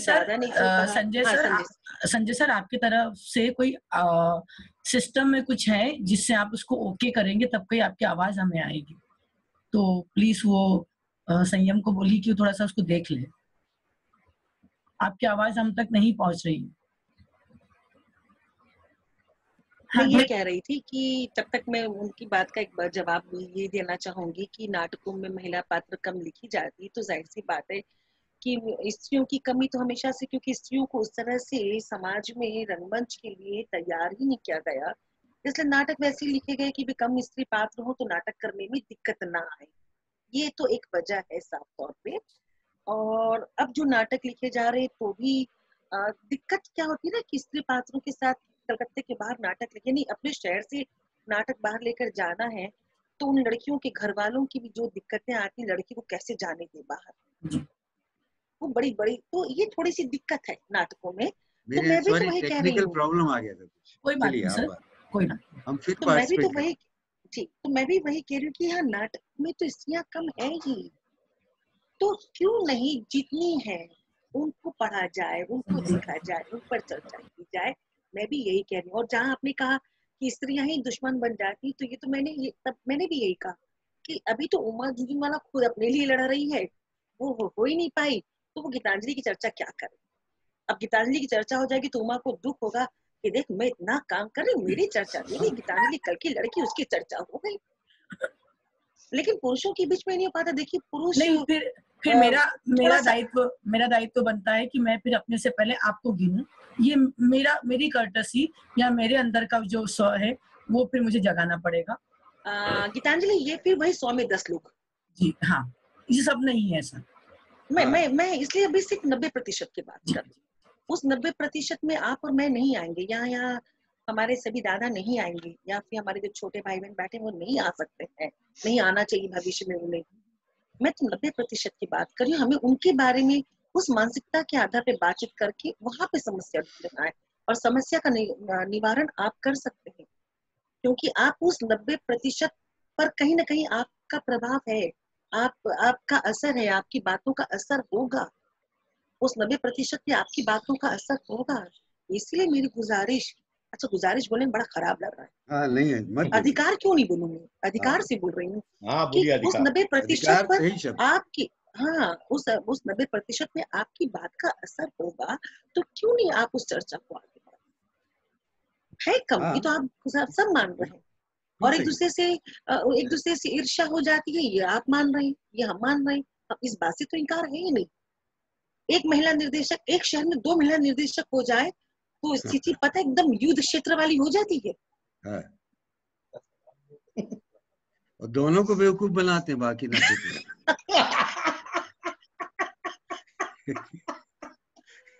तो अब बताइए आप, ये स्थिति तो है, क्योंकि देखिए ये फिर वही आप इसको ना, ये क्या बोलते हैं, शेड्यूल कास्ट, शेड्यूल ट्राइब, ये जो आरक्षण वाले मामले से जोड़ लीजिए। अब है ही नहीं, थोड़ी सी चीज आपने पकड़ाई तो उसमें तो युद्ध छिड़ेगा ही छिड़ेगा। अब क्या करें, इसीलिए इस चीज को, इस मानसिकता को हम 10% वाले कैसे बदलें, इसमें आपके सहयोग की हमें बहुत ज्यादा जरूरत है। अभी ये सोशल डिस्टेंसिंग दूर हो जाए हम शुरुआत करेंगे। हाँ, लॉकडाउन खत्म नहीं होता है तो मैं तो गीतांजलि से रिक्वेस्ट करूंगी कि बिटिया प्लीज आप इसको जारी रखिए, और हम एक बार नहीं बल्कि बार बार जुड़िए। इस प्लेटफॉर्म को एक महिला चला रही है, इनके सर पे डंडा तो चलाऊं, नहीं बेफिक्र रहिए, हम लोगों के इनके ऊपर डंडा चलाने का ये जो मौका मिला हुआ है ये तो मिलता रहे ना। जी मेरे पास यहाँ से भागेंगे तो वैसे बदनाम होंगे। चला रही है और सारे पुरुष साथ दे रहे हैं, देखिए। और अब आप छोड़ के भाग भी नहीं सकते, क्योंकि आप फिर बदनाम हो जाएंगे कि अरे आपने साथ छोड़ दिया, हम बदनाम करेंगे आपको। हाँ, बदनाम करने वाली महिलाओं में से हैं, बहुत बदनाम हो चुकी। वो तो, और बदनामी में थोड़े बहुत इजाफा होगा। ये बहुत, मैं बहुत सीरियस, मैं बहुत गंभीर हूँ, लेकिन हम लोग बहुत गंभीरता से ले रहे हैं आपकी बात कि दरअसल सिर्फ एक ही प्रश्न के जवाब में सारी महिलाओं के जवाब मिल जाएंगे कि क्या वजह है कि उमा झुनझुनवाला राष्ट्रीय स्तर पर अभी तक नहीं पहचानी जाती। नहीं, इसमें ये प्रश्न हर बोलिए ओम जी। ओम भाई बोल रहे हैं। हम ओम भाई थोड़ा सा हटके, थोड़ा सकारात्मक बोल रहा हूँ अभी मैं 10% में से। जब गीतांजलि ने मेरे जैसे अल्प ज्ञान वाले को उस दिन कहा, एक दिन क्लास लेने को, तो मैंने यही बात कही थी, तुम मारवाड़ी बार अल्प ज्ञान क्यों बोलते हैं? मेरा ख्याल बहुत आगे। तो ये उमा भी मारवाड़ी वर्ग से और मैं भी मारवाड़ी वर्ग से आया हूँ। वहां से जब आया तो कैसे मैंने अपने आप को एडुकेट किया, कैसे ये थोड़ा सा परिवर्तन लाया जा सकता है, अगर ये भी हम करें तो कुछ बदलाव आएगा। मैं ये कहता हूँ, मैंने अपने आप को थिएटर से शिक्षित किया, मेरी बीबी को लगता था ये रोज महिलाओं में जाता है, ये क्या करता है, पता नहीं क्या है। तो मैंने एक दिन उसको कहा कि तुम खुद थिएटर करो, तुमको समझ में आ जाएगा कि क्या होता है। तो एक नाटक में मेरी छोटी वाली लड़की को आप जानती हैं, मीनल, वो 2.5 साल से ही आ गई थी। एक नाटक महाभोज में मैं था, मेरी दोनों लड़कियां थी, मेरी वाइफ थी। उसने कुछ शोज किए, फिर उसने कहा मेरे को अब समझ में आ गया थिएटर क्या है, उसने छोड़ दिया। एक लड़की आज भी कर रही है तो है। तो कम से कम मैंने अपनी सारी दोनों लड़कियों को मैंने मंच पे उतारा कि मैं शिक्षित हुआ हूँ, तुम भी हो और आज हैं वो। तो इतना भी अगर हम करते हैं तो मेरे ख्याल से थोड़ा बहुत तो बदलाव आता है। इस एक जनरेशन का मैंने अपने छोटे भाई की बीवी को उतार दिया है मेरे छोटे भाई की बीवी को मैंने मंच पे उतार दिया है, छोटी भाभी को।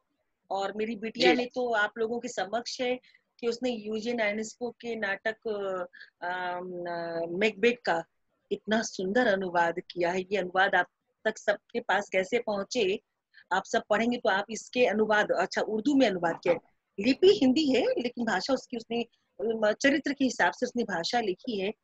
और उसने जब अनुवाद किया था उस वक्त उसने बस 10th का बोर्ड दिया ही था। और ये भी एक बड़ा अच्छा सा प्यारा सा किस्सा है। मुश्ताक भाई ने मुझे कहा कि उमा जी मैकबेथ का ट्रांसलेशन चाहिए, आप कर दीजिए मेरे लिए। और उस वक्त मेरी बिटिया मेरे पास बैठी हुई थी, गुंजन, और उसके बोर्ड के एग्जाम खत्म हुए और वो मेरी जान खा रही थी, मम्मी मैं बोर हो रही हूँ, क्या करूँ मम्मी मैं बोर हो। मैंने कहा बिटिया एक काम करना, मेरा भी काम हल्का हो जाएगा, तुम ट्रांसलेशन कर। बोला आपके पास कोई और काम नहीं मिला, इतना बोरिंग काम आप दे रही हैं। मैंने कहा बेटा एक बार पढ़ तो सही। जब उसने पढ़ा तो वो पढ़कर बोले कि मम्मी ये तो गजब का नाटक है। अब बेटा ये क्लासिकल राइटर है, तुम और पढ़ो। उसने यूजीन आयनेस्को के बारे में पढ़ा, तो ये इस तरह से शुरुआत हुई। उसने यूजीन को पूरा पढ़ा तो वो और उसके प्रति उसके अंदर जिजीविषा बढ़ी और फिर उसने अनुवाद किया और 15 दिन के अंदर उसने उस अनुवाद को पूरा कर डाला। मैंने फिर बज्जू भैया को ये अनुवाद भेजा। बज्जू भैया ने पढ़ के कहा कि उमा ये तो इस उम्र में इस अनुवाद की, इससे बढ़िया अनुवाद की किसी से भी अब उम्मीद नहीं की जा सकती जो अनुवाद इसने कर दिया। ये अनुवाद अब कोई नहीं कर सकता। लेकिन ये मेरी बेटी ने किया इसलिए मैं नहीं कह रही, एक रंगकर्मी की हैसियत से मैं कह रही हूँ कि इसने बहुत बढ़िया अनुवाद किया। तो मैंने अपनी बेटी को भी जोड़ लिया, बेटे को भी जोड़ लिया, छोटी भाभी को भी जोड़ लिया। मेरी माँ ने कहा कि तू तो पूरे परिवार को बर्बाद करके छोड़ेगी बेटा। होने तुम्हारा धीरे धीरे बर्बाद होने तो परिवार रंग कर में आ रहा है। तुम नाटक देखने आती तब तो छाती बड़ी चौड़ी होती तुम्हारी। जब तुम्हारी बेटी के लोग तारीफ करते हैं, अखबार में छपती, तब तो मेरी बेटी यूं करके गर्दन अकड़ा के बोलती है हाँ मेरी बेटी की फोटो छपी। अच्छा है ना, अच्छा लगा तभी तो तुम्हारी गर्दन यूं अकड़ जाती है। तो ये माहौल हुआ है, मुस्लिम परिवारों की लड़कियां आने लगी हैं। तो ये चीज ओम भाई हमने यहाँ क्रिएट किया है। समाज से परिवार से तो दिक्कत है ही नहीं, वो हम संभाल लेंगे। हमारी दिक्कत तो आप पुरुष हैं संजय भाई आप कुछ कह रहे थे, कहिए आप। उनकी आवाज में मतलब और जो उनका सिस्टम है उसकी आवाज में कुछ दिक्कत है। आवाज ही नहीं आ रही मेरे ख्याल से सर आपने आवाज ही नहीं आ रही। सर वो दोनों ईयरफोन निकाल दीजिए तो हो सकता है उसके बाद कुछ काम हो। तो एक ही लैपटॉप पे 2 ईयरफोन कनेक्ट करें क्या? दोनों को डिस्कनेक्ट, दोनों को बिल्कुल बाहर कर दीजिए, हो सकता है उससे कुछ दिक्कत आ रही है। तब तक मेरे ख्याल से आकाश काफी देर से सुन रहे हैं आप मेरे भाई, कुछ आप कहें। सर ये मैम ये मेरा स्टूडेंट है हाँ तो हमारे अपने स्टूडेंट को तो मैं बेटा और भाई करके क्या इसलिए बुलाती हूँ कि उनके अंदर ये आदर वाला भाव हमेशा बना रहे। क्या तुम मेरे लिए बेटा हो जाते हैं? मैं इन संबोधन से बहुत अलग रहती हूँ, मुझे लगता है ठीक है ये नहीं ठीक है, लेकिन मुझे लगता है कि शायद मैं जगत अम्मा हूँ अपने यहाँ कलकत्ता शहर में, तो मेरी आदत भी हो गई है नमस्ते जी, नमस्ते। मुश्ताक सर कहाँ है मुश्ताक सर? मुश्ताक भाई आधा बार से नजर नहीं आ रही मेरी स्क्रीन पर आप। भाई अभी मैं क्लास 1 खत्म करके आया हूँ। मुझे पता था आप आएंगे, आप मेरा पीछा नहीं छोड़ेंगे। देख लीजिए इस बात का कहीं यहाँ गलत अर्थ नहीं निकल जाए। अरे ठीक है ना 25, अरे उमा दी आप भी क्या 25-30 अफेयर करिए ना, क्या दिक्कत है? अरे बाबा रे बाबा मुश्ताक भाई के साथ कभी नहीं। नहीं नहीं, मैं बता रही हूँ कि खुद को टैग होने से बिल्कुल मत डरिए, हो जाने दीजिए जितने जितों को नहीं टैग होना करना। वो तो बेचारा अजहर हवक डरता रहता है कि कहीं उमा का कहीं किसी से अफेयर नहीं हो जाए। मैं वो तो अलग बात है, बिंदास हूँ ना। लेकिन एक और चीज मैं सबसे पूछना चाहूंगी, बहुत सामान्य, अब दीदी ने एक बात करी इसलिए, क्या स्त्रियों को संस्कार में बंधी रहना चाहिए, उन्हें बहुत रफ बोल्ड और गाली वगैरह नहीं बकना चाहिए? क्योंकि मेरे मुंह से कई बार माँ बहन की गाली निकल जाती है। यथास्थिति देखकर, यथास्थिति देखकर, ये मैं भी कहती हूँ, यथास्थिति देखकर जी, समय विशेष देखकर वैसा व्यवहार करना काम चाहिए। के समय हो जाता है वो सब। नहीं, वो काम हो चाहे कुछ भी हो, यथास्थिति देखकर।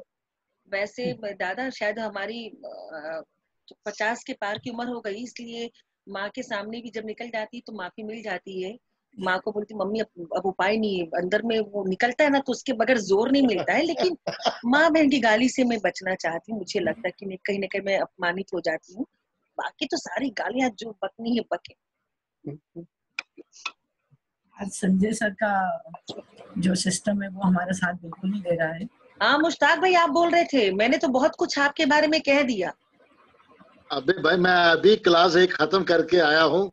आंख मत झपका उमा और जुबान घुमा। नहीं मुश्ताक भाई, मैंने जो कहा अभी, मैंने बड़े सीरियसली एक बात पूछी कि ये बात आप सब मान रहे हैं कि हमारे रंगमंच, भारतीय रंगमंच में स्त्री रंगकर्मी बहुत कम है, गिनी चुनी है। तो गिनी चुनी अभी उसकी बात हम भूल जाए, इसकी सारी काफी चर्चा हमने की। मेरा अब ये कहना है कि आपके पास अपने शहरों के, आपके अलावा दूसरे शहरों में गिनी चुनी कितनी महिला रंगकर्मी हैं, आपके पास वो डाटा होना चाहिए, उसके काम की जानकारी आपके पास होनी चाहिए। मुश्ताक भाई ने मुझसे कई सारे अनुवाद करवा लिए, कई कहानियों की रूपांतर करवा लिए। मुश्ताक भाई ने मेरे से ना बहुत काम करवा लिया, तो इसलिए मैंने कहा कि मुश्ताक भाई मेरा पीछा नहीं छोड़ेंगे, मुझे मालूम है ये मुझसे काम करवाते रहेंगे। लेकिन मैं ये कह रही हूँ कि आप सबके पास महिला रंगकर्मियों की जानकारी पूरी होनी चाहिए, उसकी चर्चा होनी चाहिए। क्यों नहीं, आप बताइए।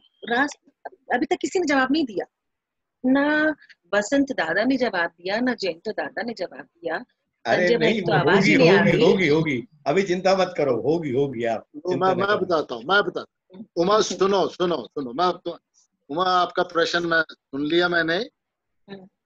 औरतों को हम ये नहीं कह रहे हैं कि औरतें रंगकर्म में हिस्सा नहीं ले रही हैं, बढ़ चढ़ के हिस्सा ले रही हैं, और जो काम कर रही हैं वो अपना मुकाम भी पा रही हैं, इसमें कोई दो राय नहीं है। कौन सा मुकाम पा रही? अरे अभी एकदम सारे मुकाम थोड़े हाथ में दे दोगे। आज उमा झुनझुनवाला यहाँ बैठी, अरे सुनिए, अगर आज उमा झुनझुनवाला यहाँ बैठी है तो कुछ किया हुआ है, तो अभी यहाँ बैठी है, और कोई क्यों नहीं आके बैठा? अरे नहीं, ये कह देने से नहीं होगा। राष्ट्रीय स्तर पे उमा की पहचान बता दीजिए। बोलने दो ना, अब जवाब सुन तो कर रहे हैं, आप कर रहे हैं। अब जरा दूर नहीं जाना, मैं अपने घर का एक उदाहरण देता हूँ। मेरी बेटी है इफ्रा का, यू टर्न मारा है उसने। मेरे घर में कोई लड़की नहीं है जो इस फील्ड, और ऊपर से जम्मू कश्मीर में लड़की का करना।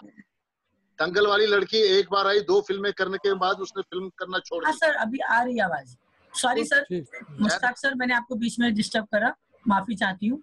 वो संजय सर की बहुत देर से सिस्टम वाली प्रॉब्लम थी, तो उनको मैंने जवाब दिया। अच्छा, मुश्ताक भाई बहुत अच्छा बोल रहे हैं आप। दंगल फिल्म में जो लड़की थी, उसने 2 फिल्में करने के बाद वो फिल्में छोड़ के चली गई। और हमारी बेटी जो थी इफ्रा, वो नाटक कर रही थी, नाटक कर रही है, आज भी कर रही है, और एकदम उसने हवाया डाल लिया।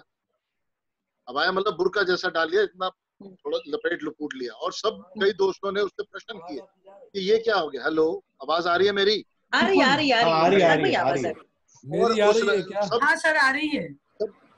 तब दोस्त पूछने लगे कि इफ्रा ये तूने क्या किया, मतलब तू थिएटर करने वाली, मतलब संजय भाई ने भी उसका प्रोडक्शन देखा है, संजय भाई ने भी प्रोडक्शन देखा है। हमने तो करवाया है कलकत्ते में मुश्ताक भाई। उमा का लिखा हुआ नाटक उसने किया है, और वो एकदम जीन वीन डाल के काम करने वाली लड़की और एकदम बुरका हवाया डाल के खड़ी और सब परेशान के ये क्या। तो उसने सीधा कहा कि ये मेरा ईमान है, वो मेरा प्रोफेशन। अब इसको बुरके को मेरे प्रोफेशन के साथ मत जोड़िए। वो आज भी रिहर्सल करवा रही है, बुरका डाला होता है, धना रही होती है। इसलिए फीमेल रंगमंच में काम कर रही हैं, हम उनका पूरा सम्मान करते हैं उमा जी, इसमें कोई दो राय नहीं है। जो कर रही हैं वो कर रही हैं और उनके नाम है, अच्छा काम कर रही हैं। अभी रिसेंटली एक लड़की की वो नाटक था अगरबत्ती, एक नाटक उसने डिप्लोमा प्रोडक्शन किया, काफी वो चला है, पूरे हिंदुस्तान में नियर अबाउट उसके शोज हुए हैं। तो इसलिए ऐसा नहीं है। हाँ, और जो आप कह रहे हैं कि इन पे चर्चा होनी चाहिए, चर्चा भी होती है बहुत। मैं दिल्ली में था तो कीर्ति जैन के टाइम पर एक वुमेन थिएटर पे सेमिनार हुआ था 4 दिन का, अब मुझे वो याद नहीं है उस टाइम का। उसमें खाली महिलाएं निर्देशिका थी, महिलाएं राइटर थी और महिलाएं थिएटर प्रैक्टिशनर थी। उन पे पूरा ऐसा बात नहीं कि काम नहीं हुआ, काम हुआ है उमा जी। और ये सारी बातें मैंने कही है और जी जी जी जी जी इतिहास की बातें तो हुई जी। तो उनका काम सराहा जा रहा है, ऐसी बात नहीं है, ये मेरा कहना। जी मुश्ताक भाई। संजय भाई। बैठ।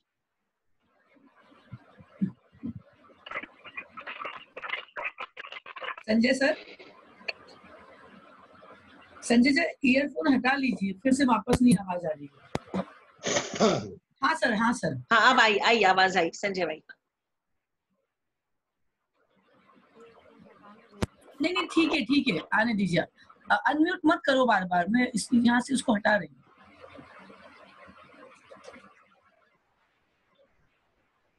नहीं आ रही सर।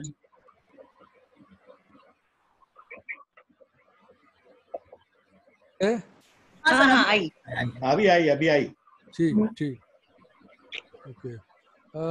मैं बहुत देर से सबकी बातें सुन रहा हूँ और उमा जी का जो दर्द है और जो उनकी पीड़ा है और स्त्रियों को लेकर, महिलाओं को लेकर सशक्तिकरण की दिशा में इनके जो उद्गार हैं कि कैसे महिलाओं को ज़्यादा से ज़्यादा रिकॉग्निशन मिलना चाहिए और उसको राष्ट्रीय स्तर पर उनकी पहचान भी होनी चाहिए, मिलनी चाहिए। मैं उमा जी की बातों से पूरी तरह से सहमत हूँ। लेकिन उमा जी, ये प्रश्न बहुत सालों से चलता आ रहा है जी। और सिर्फ आज का ये प्रश्न नहीं है, बल्कि महिलाएं पीछे क्यों, महिलाएं साथ में क्यों न चलें, और उनकी भी अपनी मौलिकता है, उनकी भी अपनी पहचान है। सारी चीज़ें हैं। हम ये मध्यकालीन युग में हम नहीं रह रहे हैं और ना ही हम 18वीं शताब्दी में हैं, बल्कि 21वीं शताब्दी में हम आ चुके हैं और 22वीं शताब्दी की तरफ बढ़ने की दिशा में हम हैं।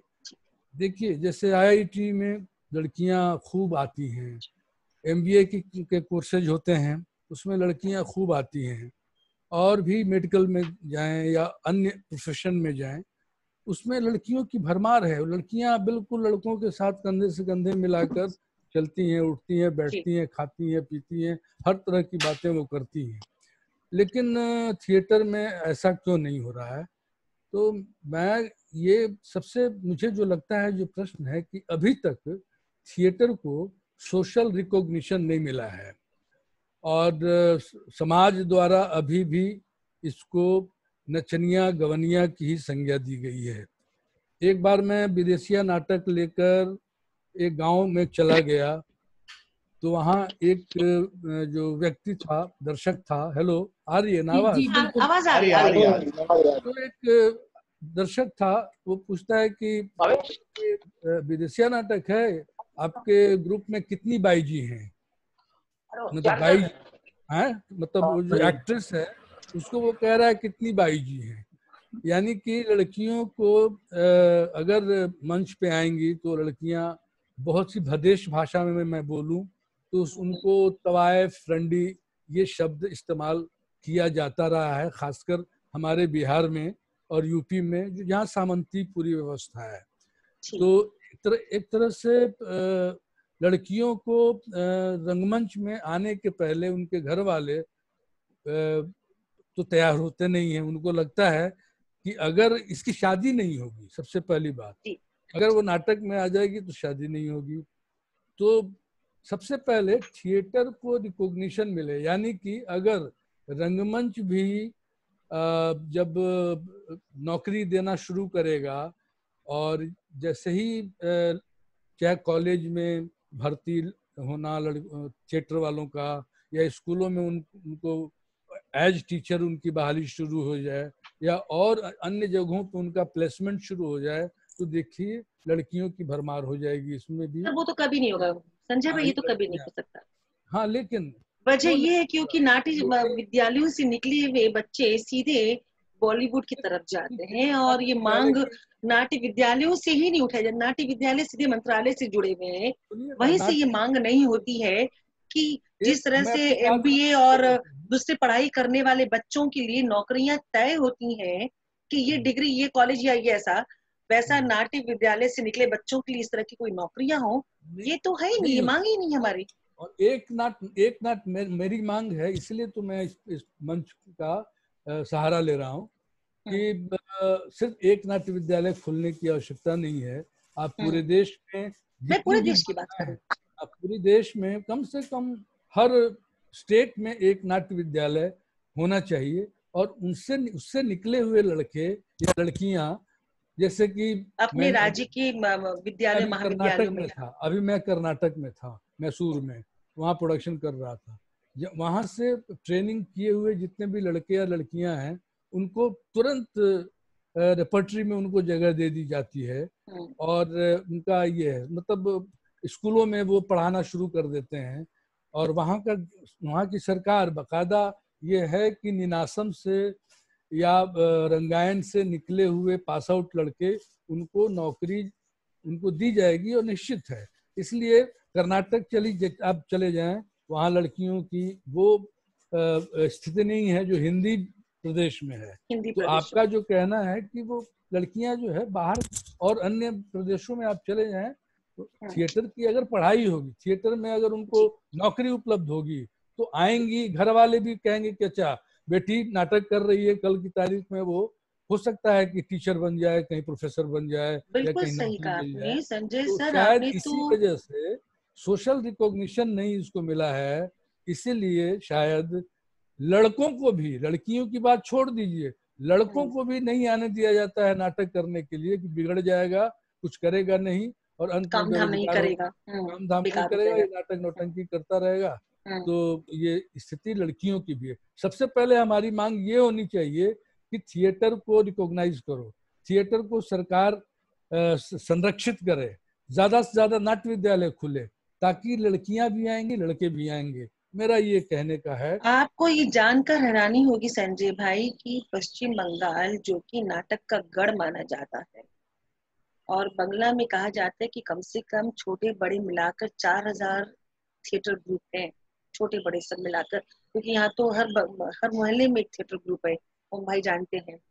लेकिन आपको हैरानी होगी कि पश्चिम बंगाल में और कलकत्ता में एक भी हिंदी का नाट्य प्रशिक्षण केंद्र एक होना चाहिए, न सरकार की तरफ से न ही किसी और तरफ से।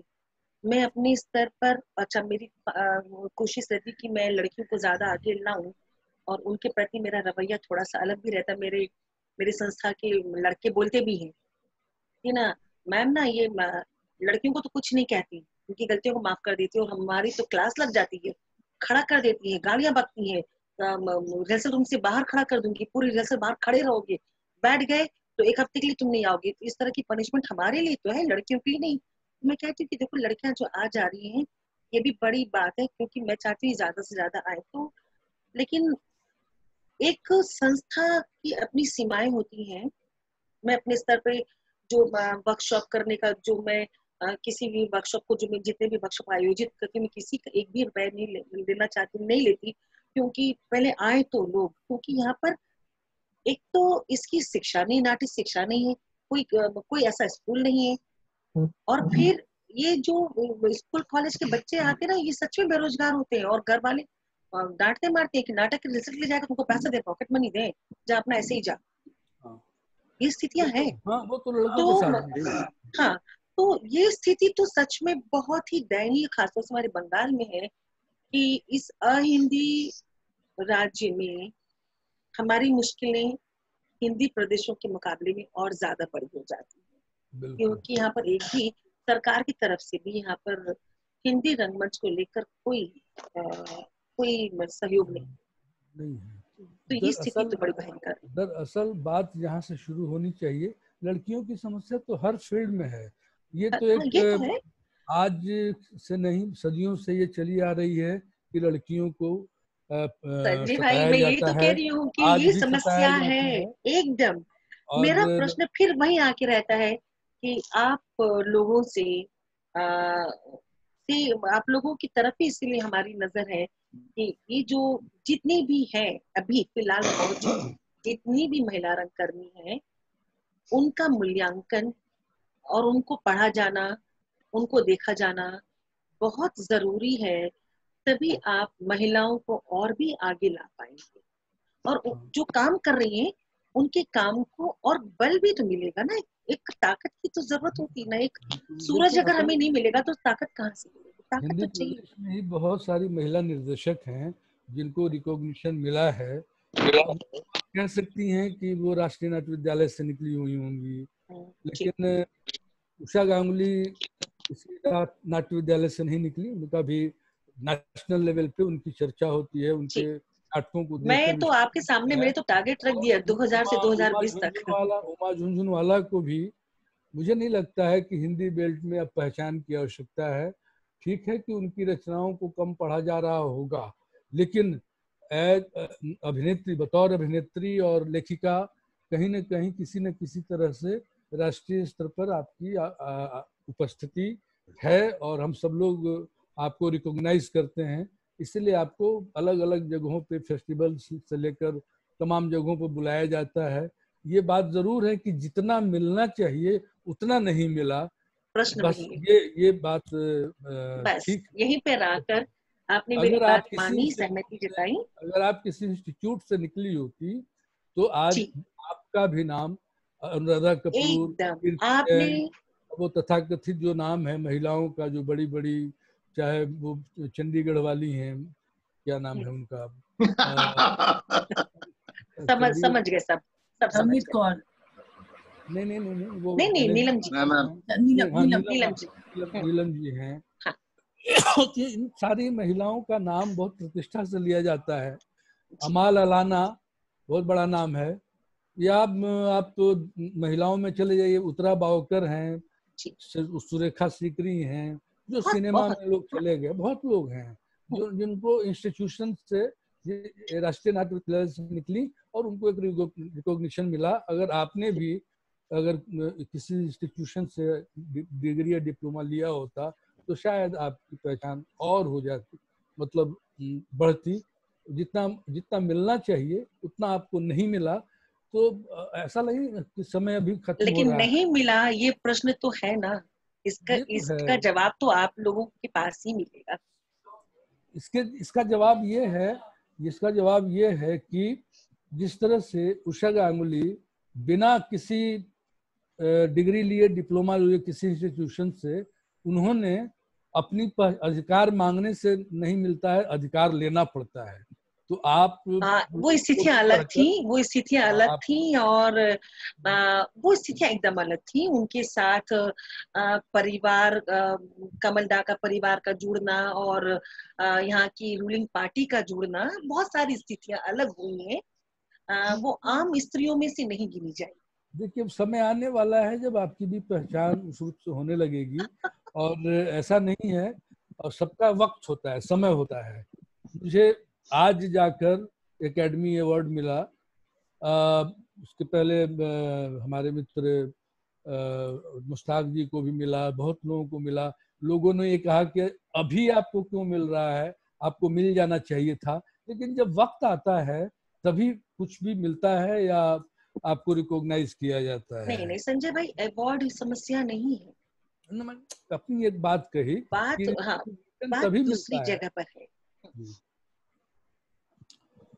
वो तो है, महिलाओं के साथ भेद तो है, बायोलॉजिकल प्रॉब्लम भी है महिलाओं बहुत का। सारी, मैं तो वही कह रही हूँ, इतने बहुत सारे सारी युद्ध स्तर पर वो हैं। काम करने के बाद जब रंगमंच में आती हैं तो वो सहयोग और कहीं ना मुझे कहीं छूटता है। हम सब लोग सहयोग करके ही लड़कियों को कभी या जितने भी हम लोग आज इस स्थिति में पहुंचे हैं, तो देखिए एक नाटक लिखा जाता यहाँ है, आपकी और मेरी बात ही नाटककार नहीं हो नाटक रही। लिखता है, उसमें पुरुष पात्र और नारी पात्र दोनों होते हैं। तो उन नारी पात्रों के लिए लड़कियों को हम लोग बुलाते हैं या उनसे काम करवाते हैं।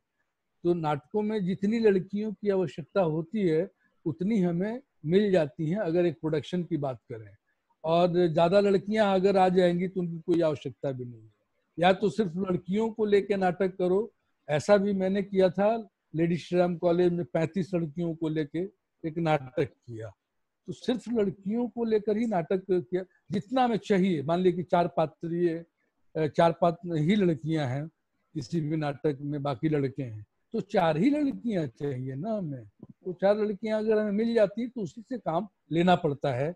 और जहां तक रिकॉग्निशन की बात है तो काम करते करते आज की तारीख में 2000 के बाद भी बहुत सारी लड़कियां हैं जो अपने अपने जगहों पे इलाकों में काम कर रही हैं, और धीरे धीरे उनकी पहचान बनेगी जब समय आएगा, मेरा ये कहना है।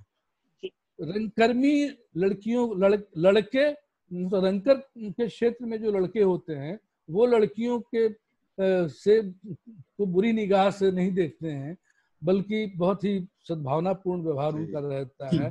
दूसरी तरफ लड़कियां ही लड़कियों को नीचे डाउन करने की कोशिश करती हैं। जैसा कि कहा वसंत जी ने कि हमारे ग्रुप में भी अगर कोई लड़की बहुत दिनों से काम कर रही है और एक नई लड़की आ गई और उसको जैसे ही हम लोग प्रोजेक्ट करते हैं अच्छे रोल में, तो जो सीनियर्स लड़कियां हैं वो लड़कियां उसके खिलाफ तरह तरह की अफवाह उड़ाकर उसको निकाल देने का ये व्यवहारिक समस्याएं है। तो महिलाओं ने ही महिलाओं को ज्यादा शोषित किया है, शोषण किया। सर ये भी हमारा नहीं सर, आप बरी नहीं हो सकते, आप बरी नहीं हो सकते। अवसरों की कमी के कारण ये होता है सर। मैंने वही कहा, यह भी है, अवसर की कमी भी है। तो स्त्रियां दलितों में गिनी जाती हैं। अरे नहीं नहीं नहीं नहीं, नहीं। मैं तो ये कहता हूँ, किसी मंच पे मैंने कह दिया था कि महिलाएं ही सबसे पहली दलित है। महिला ही जो होती है, जो दलित होती है, सबसे पहला दलित उसी को कहा गया है, जो हर तरह से घर में ही उनको एक तरह से ये लाओ वो लाओ, ये खाना बनाओ, वो पानी दो, बच्चा उसका बोलेगा मम्मी मुझे दूध ला दो, कोई बोलेगा ये कर दो वो कर दो। अरे महिलाओं को बहुत ज्यादा पुरुषों की अपेक्षा। आपको छोटा सा एग्जांपल देती हूँ, आप लोग हंसेंगे सुनकर। लैपटॉप तो बच्चों का है, तो जब अजहर को क्लास लेनी थी तो बच्चों ने पापा से नहीं सवाल पूछा कि अरे आप इस वक्त लैपटॉप लेंगे तो हमारा खेल कूद बंद हो जाएगा, इनका खेलने का वक्त लग रहा है। और मैंने कहा कि आज लैपटॉप मुझे चाहिए। हाँ आपको चाहिए, हमारा खेल का टाइम है। ओके बेटा, पापा से तो नहीं पूछे थे, मम्मा से पूछ रहे, क्या बात है। ये स्थिति बड़ी स्वाभाविक तौर पे निकल कर आई। अब बताइए, माइंडसेट है वो लड़कों। तो मैंने कहा बेटा माँ से सवाल करो कि पापा से तो नहीं किए। अच्छा अब आपसे बहस नहीं कर सकते, अच्छा ठीक है, आप कितने बजे मुझे देंगी वापस बता दीजिए। मैंने कहा बेटा आज तो नहीं दूंगी। तो मैं ठीक है जाता हूँ मैं। कल खाना बनाने में देर होगी तो 2:30 बजे बर्तन मांजते दौड़ के भागते यहाँ आके बैठिए। ये तो है, ये स्थिति तो है, धीरे धीरे दूर होगी।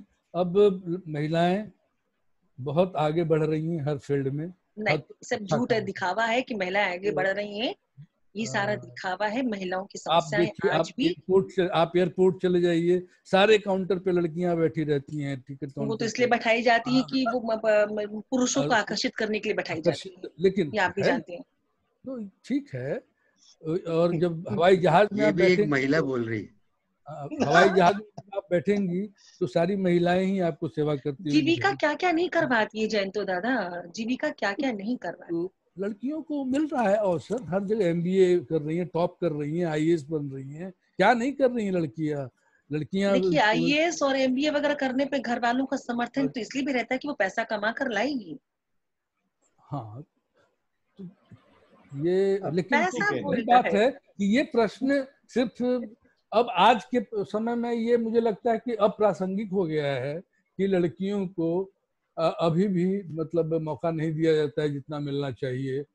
हर तरह ये का तो मौका प्रासंगिक महिलाओं है, को लेकिन ये सर्व सत्य है। ये तो है कि लड़कियों को वो मौका नहीं दिया जाता, ये तो सत्य है। इस बात से आप इनकार नहीं कर सकते, ये तो है बड़ा सच। तो पैसा तो पुरुष भी नहीं कमा पा रहा ना, लड़कियां क्या? नहीं, वो तो अलग बात। तो इसका रिकॉग्निशन देना हम सबकी जिम्मेदारी है, पहले ही बोल चुके हैं। ये अंतहीन बहस है। नहीं, अच्छी बात है ना। हाँ हेलो हाँ सर, हाँ सर। अब मैं ये नहीं कर रहा हूँ कि अप्रासंगिक मतलब अब ये प्रश्न पता नहीं कितने सालों से हम सुनते चले आ रहे हैं और आज भी उसी प्रश्न को लेकर हम जद्दोजहद कर रहे हैं, जबकि स्थिति अब ये होनी चाहिए कि महिलाएं भी अब अपना अधिकार ले रही हैं और अगर नहीं कोई दे रहा है तो वो छीन रही हैं और छीनना पड़ेगा आपको। और आप ऐसी स्थिति में आ चुकी हैं कि हर क्षेत्र में महिलाएं, लड़कियां खूब काम कर रही हैं, हर तरह तरह का काम कर रही हैं, स्पेस में जा रही हैं लड़कियां। तो इसलिए उसको अब ये प्रश्न थोड़ा इसको बदल के भी कुछ रखा जाना चाहिए। महिला सशक्त हो रही हैं, सचेत हो रही हैं, उनको अवसर मिल रहा है, हर क्षेत्र में मिल रहा है। ठीक है कि माइनॉरिटी 30% ही लोकसभा में जितनी महिलाएं बैठती हैं 30%, अब कहाँ बैठती 30% भी कहाँ है वहाँ 8% वो अलग बात है, लेकिन एक मौका तो स्थिति तो बनी ना, पहले कुछ भी नहीं बैठती थी, अब 30% उनको आरक्षण मिल गया है। खैर ये तो स्थितियां धीरे करते करते मतलब स्थितियां और अच्छी होंगी आने वाले दिन। लड़कियां, महिलाएं जो है वो किसी से भी कम नहीं होंगी पुरुषों देखिए से। संजय भाई, जो अधिकार छीन कर लेना चाह रही हैं वो काम कर रही हैं, लड़ फिर के काम कर रही हैं।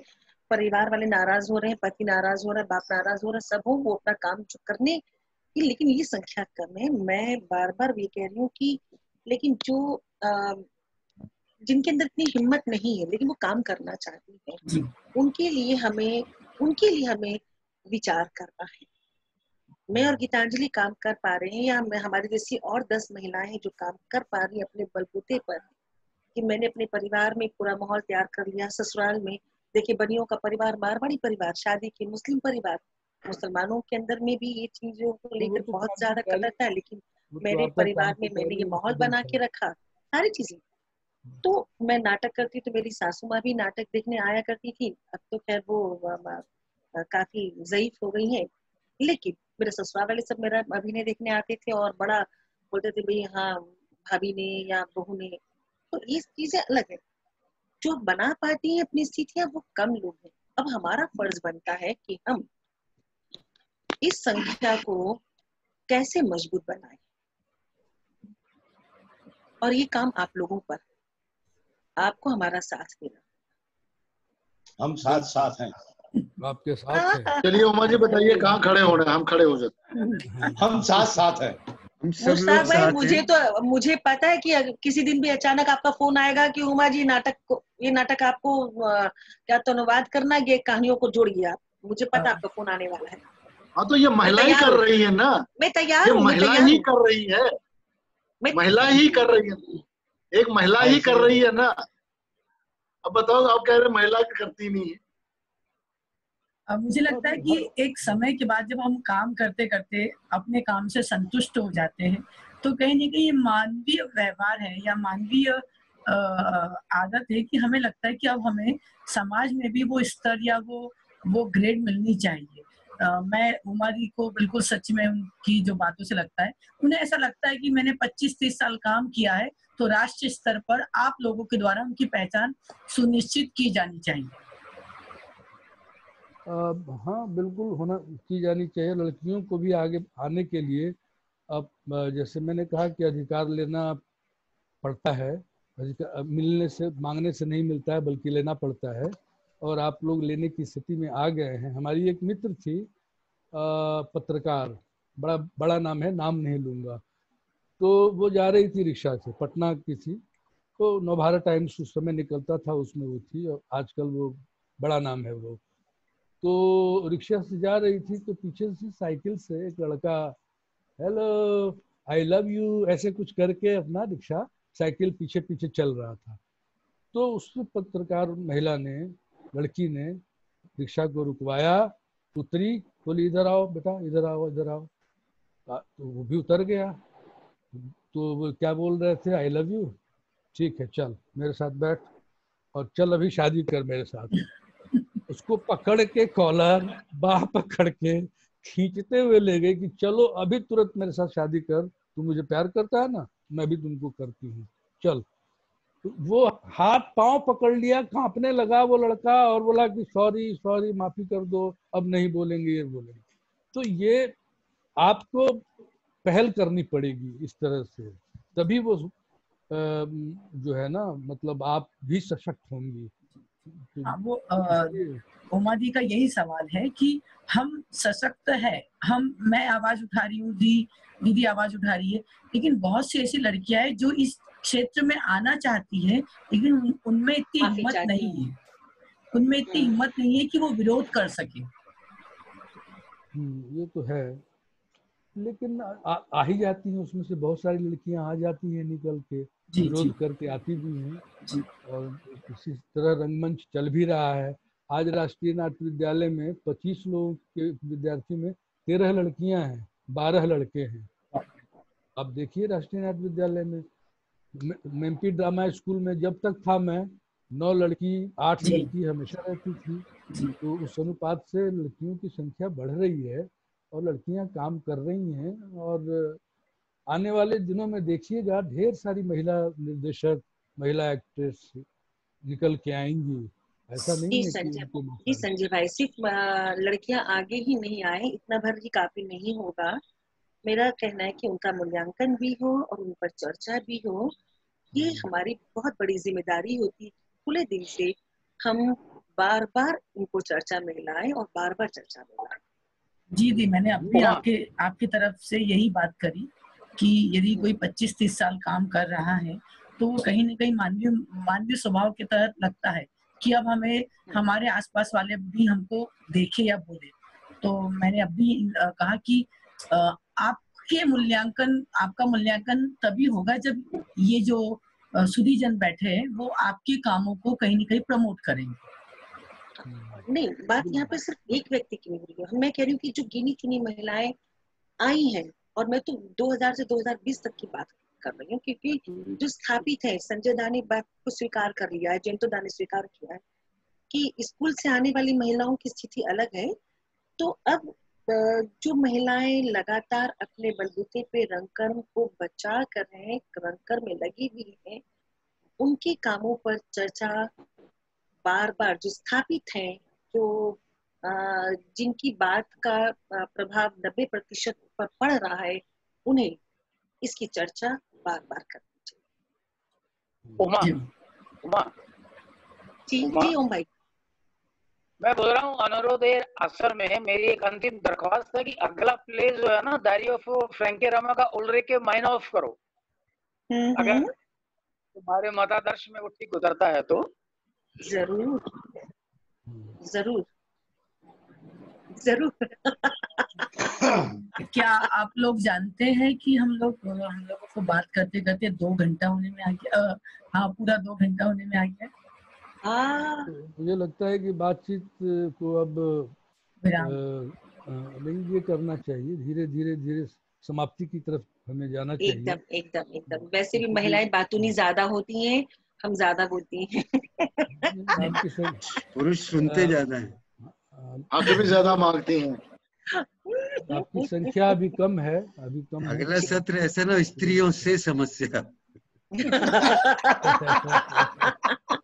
जी दादा, इस पर भी खुलकर बोलूंगी, इस पर भी खुलकर बोलूंगी। आप लोगों का दर्द भी तो बाहर आना चाहिए। हाँ ना। तो हम इस सत्र को यहीं समाप्त करें। ये जो हमारा बहुत अच्छा सत्र रहा। जी मुझे खुशी हुई। गीतांजलि दोनों को बहुत बहुत धन्यवाद, और हम सब लोगों की जिम्मेदारी कि आप सबके काम को राष्ट्रीय पटल पर चर्चा भी करें और प्रमोट भी करें। थैंक यू बसंत दादा, मुझे बहुत अच्छा लगा आप लोगों के साथ गीतांजलि ने बात करने का मुझे मौका दिया। Gitanjali please my sweetheart darling, मुझे बार बार बुलाना और इन दादा लोगों के सामने आने का मौका देना। हम लोगों का देखिए आप गीतांजलि मेरी कैजुअल लीव मत लगाना, मैं प्रेजेंट था। Okay okay okay. हमने ये मंच इसी तरह से मैंने आपको पढ़ा है, आपको देखा है, लेकिन आपसे मेरे संवाद नहीं थे। मैंने गीतांजलि से बोला मेरी उनसे कोई पहचान नहीं है, मैं उनको खूब पढ़ा हूँ और खूब उनके नाटक पढ़े और उनके नाटक देखे भी। मैं नहीं जानता, पर मैं आपकी बात की आज। जी जी बिल्कुल, ये मुझे कहा था। तो ये मंच इसीलिए है कि हम देखिए नवंबर दिसंबर तक का कुछ भी सही नहीं होना है, तो मेरा प्रयास यही है कि चाहे कोई 2020 नवंबर, जी नवंबर दिसंबर, तो मेरा प्रयास यही है। आप तो 20 नवंबर की बात कर रही है, मैं तो अभी अप्रैल 2021 तक मानकर चल रही हूँ। यस पता नहीं, मैं थोड़ा सा समझ रही हूँ। तो ये मंच इसीलिए है कि मैं कभी भी संजय सर को कॉल करूं कि सर आज हमसे आपसे हमें बात करने का मन है, मैं कभी वसंत सर को बात करूं कि सर आज आप बोलिए हम सुनने वाले हैं। तो ये जो मंच बना है ये इसी तरह चलना है दी, और हम लोग इसी तरह आते रहेंगे। तो हाँ, एक दूसरे को देखना बोलना है जी। एक मेरा सजेशन है कि इस मंच पे चूंकि तुम इसको संयोजित कर रही हो गीता, तो जितने भी अभी तक वक्ता आए हैं, जितने भी प्रस्तुता आए हैं, वो ज्यादातर पुरुष हैं। महिलाओं की भी संख्या बढ़नी चाहिए आपके सर मेरी बात इसके ऊपर से मेरी बात भी सुन लीजिए।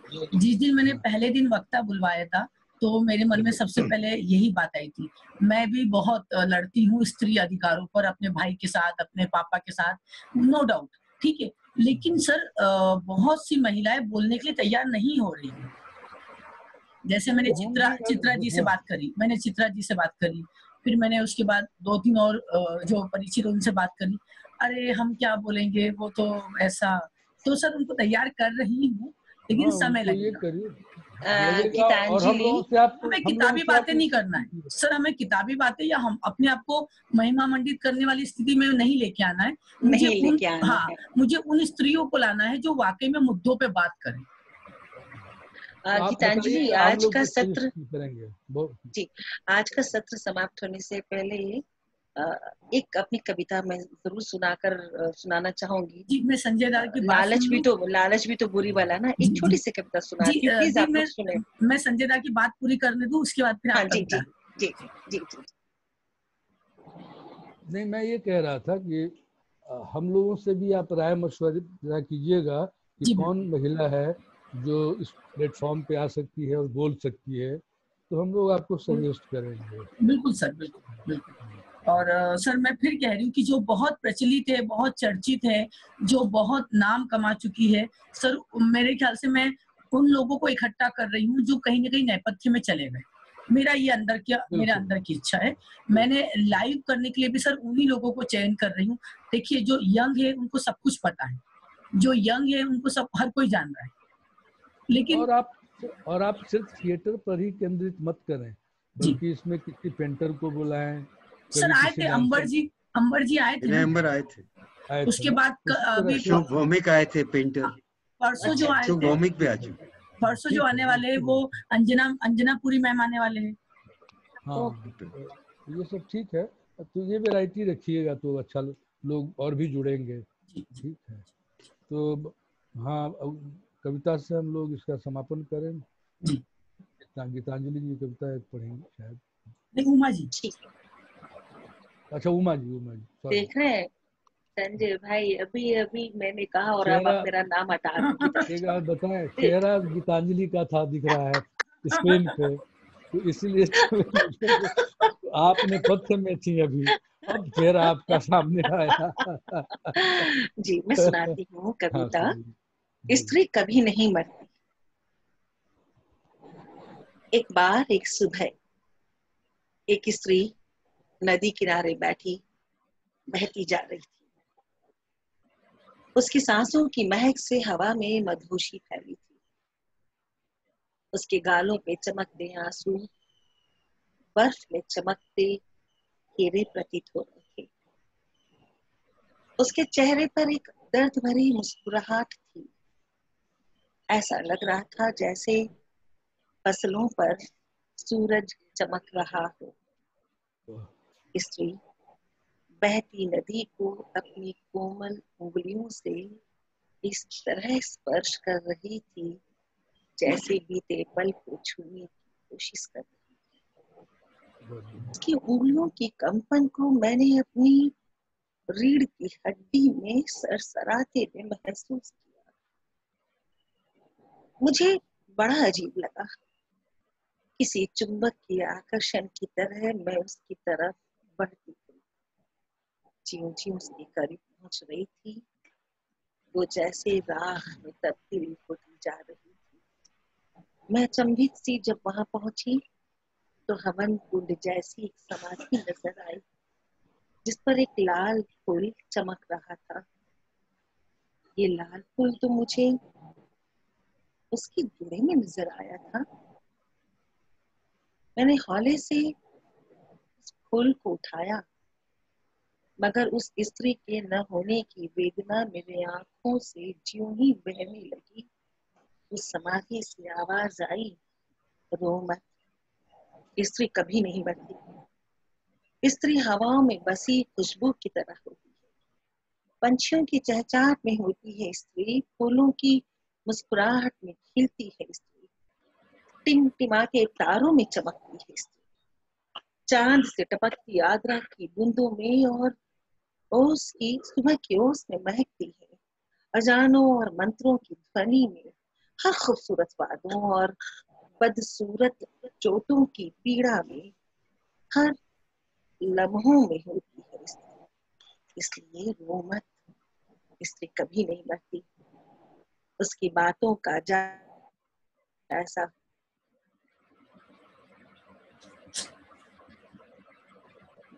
ऑडियो वीडियो अटक गया। नेटवर्क ये मुआ नेटवर्क जो न करवाई वो कम है। अब ये टेक्नोलॉजी है, इससे जैनदास हो गए क्या? नहीं जी, सुन रहा हूँ। आप एकदम बिल्कुल मूर्ति की जैसे हो गए। नहीं, स्त्री कभी नहीं मरती। जयंत कभी नहीं सोता। मैं तो सोता ही नहीं हूँ यार। क्या करें सर? जयंत कभी नहीं सोता। क्या ये सेशन खत्म कर दें? हाँ, बहुत टाइम भी हो रहा है। ठीक है, तो 7 बजे आज किसका है?